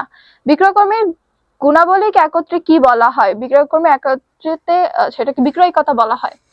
বিক্রয় কর্মীর গৃহীত কলা কৌশলকে কি বলা হয়? বিক্রয়িকতা বলা হয়। জনাব রনি আন্তর্জাতিক বাণিজ্য মেলা একটি বুটিক হাউস পরিচালনার জন্য কয়েকজন কি লিখছে দাঁড়াও। সুদর্শন হাসি খুশি বিক্রয় কর্মী নিয়োগ দেন। কর্মীদের দক্ষতার কারণে প্রতিষ্ঠানটি ক্রয় পরিমাণ ব্যাপক বৃদ্ধি পায়। সম্প্রতি তিনি মৌচাক মার্কেটে একটি শোরুম খুলছেন। আচ্ছা, এবার ক্ষেত্রে তিনি কোন বিক্রয়কর্মী নিয়োগের ক্ষেত্রে কোন ধরনের গুণাবলীর উপর গুরুত্ব আরোপ করেছেন? কোন ধরনের? সামাজিক, নৈতিক, শারীরিক না মনস্তাত্ত্বিক? এটা হচ্ছে শারীরিক। এখন জনাব রনি কর্তৃক শোরুম খোলার যৌক্তিকতা কি? ক্রেতার আস্থা অর্জন, ক্রেতার সাথে প্রত্যক্ষ সম্পর্ক সৃষ্টি নাকি স্বল্পকালীন প্রণোদনামূলক কার্যক্রম গ্রহণ কর? আচ্ছা, এটা হচ্ছে তোমার 1 ও 2 হিসাবে, কারণ স্বল্পকালীন প্রণোদনা কার্যক্রম গ্রহণ করবে যখন সেটা বিক্রয় প্রসারের কথা আসবে। এখানে কোথাও কি বিক্রয় বৃদ্ধির কথা বলা হয়েছে? প্রতিষ্ঠানে বিক্রয় পরিমাণ ব্যাপকভাবে বৃদ্ধি পায়, বৃদ্ধি অলরেডি পাইছে। তিনি মৌচাক মার্কেটে একটি শোরুম খুলেছেন। ও আচ্ছা, যেহেতু বিক্রয় বৃদ্ধি পেয়েছে সেই হিসাবে আমরা এখানে তিনটাই ধরবো। এবার একজন বিক্রয় কর্মীর নৈতিক গুণাবলী হলো বিশ্বস্ততা, সততা, পরিশ্রমী ও কষ্ট সহিষ্ণু, সত্যবাদিতা ও নির্ভরযোগ্যতা। আচ্ছা, নৈতিক গুণাবলী হচ্ছে এই দুইটা নৈতিক গুণাবলীর মধ্যে পড়বে, তাই উত্তর হবে 1 ও 3। তারপরে মিশুক ও মার্জিত একজন বিক্রয় কর্মীর কোন ধরনের গুণাবলী? এটা হচ্ছে তার সামাজিক। এবার বিক্রয়কতার বৈশিষ্ট্য হলো পণ্য বা সেবা বিক্রয়ের কৌশল, পণ্য ক্রয় পরিচিত করা, নৈবিত্তিক উপস্থাপনা কৌশল। বিক্রয়কতার ক্ষেত্রে এই দুইটা হচ্ছে আসবে। এটা বিজ্ঞাপন, ঠিক আছে। এটা যেহেতু বিজ্ঞাপন, আমরা এটা বাদ দিয়ে এই দুইটাকে ধরবো। এবার জনাব মনির আলুর বীজ টিস্যু কালচার করেন। উক্ত আলুর বীজ বিক্রির জন্য তিনি সরাসরি কৃষকদের সাথে যোগাযোগ করেন, তাদের সহিত আলু চাষে বিভিন্ন তথ্য আদান প্রদান করেন। উদ্দীপকে জনাব মনির বিপণন কৌশলটিকে কি বলে? আচ্ছা, বিক্রির জন্য কি দাঁড়াও, এটাকে আমরা হচ্ছে ব্যক্তিক বিক্রয় বলবো, কারণ সে সরাসরি যোগাযোগ করছে। আমরা জানি সরাসরি যোগাযোগ করা হয় ব্যক্তিক বিক্রয়ের ক্ষেত্রে। তারপরে বিক্রয় কর্মীর সামাজিক গুণ কোনটি? স্বাস্থ্য, আত্মবিশ্বাস, সুন্দর হাসি, মিশুক স্বভাব। সামাজিক গুণাবলী হচ্ছে মিশুক স্বভাব। এবার বিক্রয় কর্মীর গৃহীত কলা কৌশলকে কি বলে? এটাকে আমরা বিক্রয়িকতা বলি। তারপরে জনাব রানার বাণিজ্য মেলার স্টলের জন্য বিশ্বস্ত, সত্যবাদী ও সৎ কয়েকজন বিক্রয় কর্মীর প্রয়োজন। এগুলো কোন ধরনের গুণাবলী? বিশ্বস্ত, সৎ এবং সত্যবাদী, এগুলো হচ্ছে একজন বিক্রয় কর্মীর নৈতিক গুণাবলী। কোন বিষয়টি বিক্রয়কতার অন্তর্ভুক্ত? বিক্রয় কর্মীর গুণ। বিক্রয়কতা মানে বিক্রয় কর্মীর গুণ। এবার কোনটি বিক্রয় কর্মীর মানসিক গুণাবলী? অসম ধৈর্য, আন্তরিকতা, আত্মবিশ্বাস। কোনটা? এটা হচ্ছে তেনোটাই বলা যায় এই হিসাবে। আত্মবিশ্বাস, অসীম ধৈর্য, আন্তরিকতা।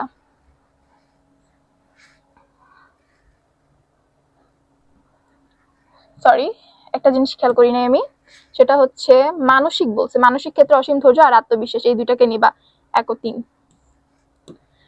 এবার কোনটি দ্বিমুখী যোগাযোগ হয়, কোনটাতে দ্বিমুখী যোগাযোগ করা হয়? বিজ্ঞাপনে, ব্যক্তিক বিক্রয়, বিক্রয় প্রসার নাকি প্রচারে? এটা হচ্ছে ব্যক্তিক বিক্রয় ক্ষেত্রে। ব্যক্তিক বিক্রয়ের ক্ষেত্রে কিভাবে? এখানে পরোক্ষভাবে দুই পক্ষের সাথে যোগাযোগ করা সম্ভব। তাই বাজারে নতুন কফি প্রচলন করে ব্যক্তিক বিক্রয় কার উপকার করে? উৎপাদনকারীর, ক্রেতার, বিক্রেতা না সমাজের? ক্রেতার। এবার জনাব শানু আহমেদ একটি প্রতিষ্ঠান বিক্রয় প্রতিনিধি হিসাবে যোগদান করেন। বরাবরই তিনি অধ্যাবসায়, আত্মবিশ্বাসী, উন্নত ব্যক্তিত্বের অধিকারী। তার এই গুণের কারণে অল্প দিনের মধ্যে তিনি পেশা জীবনে সাফল্য অর্জন করে উচ্চতর পদে অধিষ্ঠিত হন। এবার উদ্দীপকে বিক্রয় কর্মী হিসাবে জনাব শানু আহমেদ কোন ধরনের গুণাবলীর কথা উল্লেখ করা হয়েছে? তাকে বলা হয়েছে সে অধ্যাবসায়ী, বিশ্বাসী, আত্মবিশ্বাসী এবং উন্নত ব্যক্তিত্বের। সেক্ষেত্রে সে মনস্তাত্ত্বিক, এটা হবে। এবার উদ্দীপকে উল্লেখিত প্রতিষ্ঠানটি জনাব শানু আহমেদের নৈপুণ্যের মাধ্যমে যে সুবিধা পায় তা হলো স্বল্পকালীন বিক্রয় বৃদ্ধি, ক্রেতার আস্থা অর্জন নাকি প্রত্যক্ষ সম্পর্ক সৃষ্টি? এটা এটা 3টাই হবে। তারপরে বিক্রয় কর্মী গৃহীত কলা কৌশলকে কি বলে? আমরা আগেও বলছি, এখনো বলছি, এটা হচ্ছে বিক্রয়িকতা। তারপর সুদর্শন যুবক সাদিক আমান বিগ বাজার কর্মরত আছেন। তিনি ক্রেতাদের কাছে নির্ভরযোগ্য, সত্যবাদী ব্যক্তি হিসেবে পরিচিত, তাই ক্রেতারা তার কাছে সকল পণ্য ক্রয়ে আগ্রহী। সাদিকের গুণাবলী হলো, আচ্ছা এখানে সবগুলাতে দেখো, সবগুলাতে বলা হয়েছে শারীরিক গুণাবলীর কথা, ঠিক আছে? তার মানে আমাদেরকে অপশন চুজ করতে হবে এই গুণাবলীগুলোর উপর ভিত্তি করে। তো এগুলোর সাথে কোনটা যায়? যে নির্ভরযোগ্য, সত্যবাদী খুঁজতেছে, নৈতিক, তার মানে এটা হবে বি, অপশন বি, শারীরিক ও নৈতিক। আচ্ছা, এবার হচ্ছে ক্রেতা ও ভোক্তার অভিযোগ নিষ্পত্তি কৌশল কোনটি? বিজ্ঞাপন, ব্যক্তিক বিক্রয়, প্রচার না গণসংযোগ? এটা হচ্ছে ব্যক্তিক বিক্রয়। গ্যারান্টি ওয়ারেন্টি বিপণনের কোন কাজের অন্তর্ভুক্ত? বিক্রয়োত্তর সেবা। এবার নয়লা একটি কোম্পানি বৃহৎ খুচরা প্রতিষ্ঠানে বিক্রয়কর্মী হিসেবে কাজ করে। সে ধৈর্য সহকারে ক্রেতাদের পছন্দের পণ্যটি পেতে সাহায্য করে এবং বিভিন্ন পণ্য সম্পর্কে বিস্তার জ্ঞান থাকা ক্রেতাদের সিদ্ধান্ত নিতে করে। আচ্ছা, এখানে বলা হয়েছে তার নয়লা কোন গুণটি রয়েছে? সেটা হচ্ছে তার মানসিক গুণ আছে। এবার উদ্দীপকে ক্রেতাদের সাহায্য করার জন্য নয়লা কোন কাজটি সহযোগিতা করছে? এটা হচ্ছে তার পেশাগত জ্ঞান তাকে সাহায্য করছে। জনাব শ্যামল অধুনা জুস কোম্পানি বিক্রয় প্রতিনিধি হিসাবে কর্মরত আছেন। সদা হাস্য, উন্নত ব্যক্তিত্বের অধিকারী জনাব শ্যামল অল্প দিনেই পেশায় সাফল্য অর্জন করেন। এখন বলা হয়েছে জনাব শ্যামল তার কোন গুণের কারণে সফল হয়েছেন? সেটা হচ্ছে কি, তার উন্নত ব্যক্তিত্বের অধিকারী, অল্প দিনে পেশা, এটা হচ্ছে মনস্তাত্ত্বিক গুণ, কারণ তার ব্যক্তিত্বর কথা এখানে বলা হয়েছে। 29 অধুনা জুস কোম্পানি শ্যামলের গুণাবলীর কারণে সুবিধা পায়, তা হলো বিক্রয় বাড়া, ক্রেতা সন্তুষ্টি অর্জন, সম্পর্ক সৃষ্টি, 3টাই। এবার সম্ভাব্য ক্রেতাকে প্রকৃত ক্রেতা পরিণত করার কৌশলকে কি বলে? এটার কৌশলকেই বলা হয় বিক্রয়িকতা। আচ্ছা, তো চলো এখন আমরা আমাদের 10ম অধ্যায়টা সলভ করব। 1 নম্বর হচ্ছে একই মালিকানা ও নিয়ন্ত্রণাধীন 2 বা ততোধিক বিপণীকে কি বলা হয়? এটাকে বিপণীর মালা বলা হয়।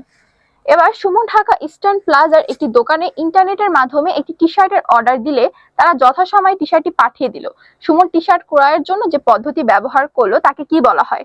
তাকে বলা হয়ে থাকে প্রত্যক্ষ মার্কেটিং। এবার অনলাইন মার্কেটিং হলো প্রত্যক্ষ বাজারজাতকরণ, পারস্পরিক, ক্রিয়াশীল এবং অস্থিতিশীল হবে না, তাই উত্তরটা হবে আমাদের 1 ও 2। এবার কোন ধরনের মার্কেটিংকে টেকসই মার্কেটিং বলা হয়? গ্রিন মার্কেটিংকে টেকসই মার্কেটিং বলা হয়। জনাব তকিয়ে তার প্রতিষ্ঠানের উৎপাদিত পণ্য ও চটের ব্যাগ ব্যবহার করে বাজারজাতকরণ করেন। কারখানাটি বজ্র আধুনিক পদ্ধতিতে পরিশোধন করা হয়, ফলে প্রতিষ্ঠানটি জনপ্রিয়তা পাচ্ছে। উদ্দীপকের প্রতিষ্ঠানটির কর্মকাণ্ডের মাধ্যমে কোন ধরনের বিপণনের ধারণা প্রতিফলিত হচ্ছে? তারা চটের ব্যাগ ব্যবহার করতেছে, এজন্য এটা হচ্ছে গ্রিন। এবার উদ্দীপকের প্রতিষ্ঠানটিতে লক্ষ্য করা হলো রিসাইক্লিং করে পণ্যের পুনর্ব্যবহার, পরিবেশ দূষণ নিয়ন্ত্রণ ও উন্নয়ন, পরিবেশ বান্ধব পণ্যের উন্নয়ন ও বিপণন। এটা আমি দেখতে পাইনি আমরা যেহেতু, তাই এই দুটাকে আমরা রাইট আনসার ধরবো। তারপর 7 নাম্বার কোনটি পরিকল্পিত বিপণনের কেন্দ্রের সুবিধা? পরিকল্পিত বিপণী কেন্দ্রের সুবিধা হচ্ছে ব্যাংক এবং এটিএম সুবিধা। এবার বিশ্বায়নের যুগে প্রতিনিয়তই প্রযুক্তির পরিবর্তন ঘটছে। বিষয়টি বিপণনের ক্ষেত্রে কি হতে পারে? নতুন বাজার সৃষ্টি করছে, প্রতিযোগিতা সৃষ্টি করছে এবং ক্রেতাদের বৈচিত্র্য পণ্য নিশ্চিত করছে। তিনটাই করছে। লোটো কোম্পানি সাগরের পানিতে সোলার প্যানেল সিস্টেমের মাধ্যমে বাসাবাড়িতে বিদ্যুৎ সরবরাহ করছে। এই সোলার বিদ্যুৎ কোন ধরনের মার্কেটিং এর অন্তর্ভুক্ত? এটি গ্রিন মার্কেটিং এর।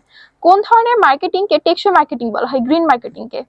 গ্রিন মার্কেটিং হলো পরিবেশের জন্য হিতকর পণ্য বিপণন করা, পরিবেশের জন্য উন্নয়ন, টেকসই বিপণন এবং সম্পদের সর্বোচ্চ ব্যবহার নিশ্চিত করা। তিনটাই হবে। এবার পরিকল্পিত বিপণনের সুবিধা কি?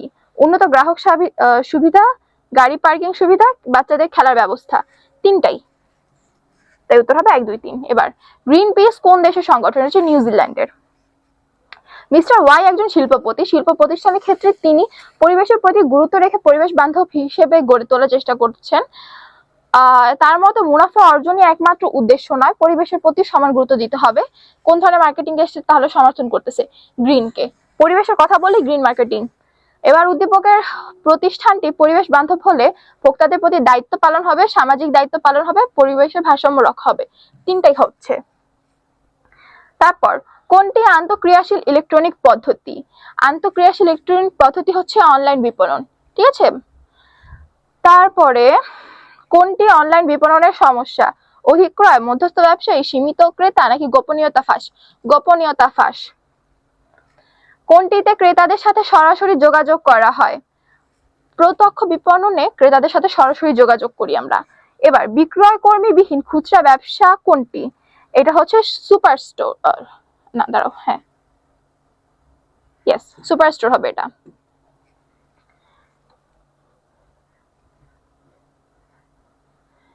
এবার নিচের কোনটি অনলাইন বিপণন প্রণালী?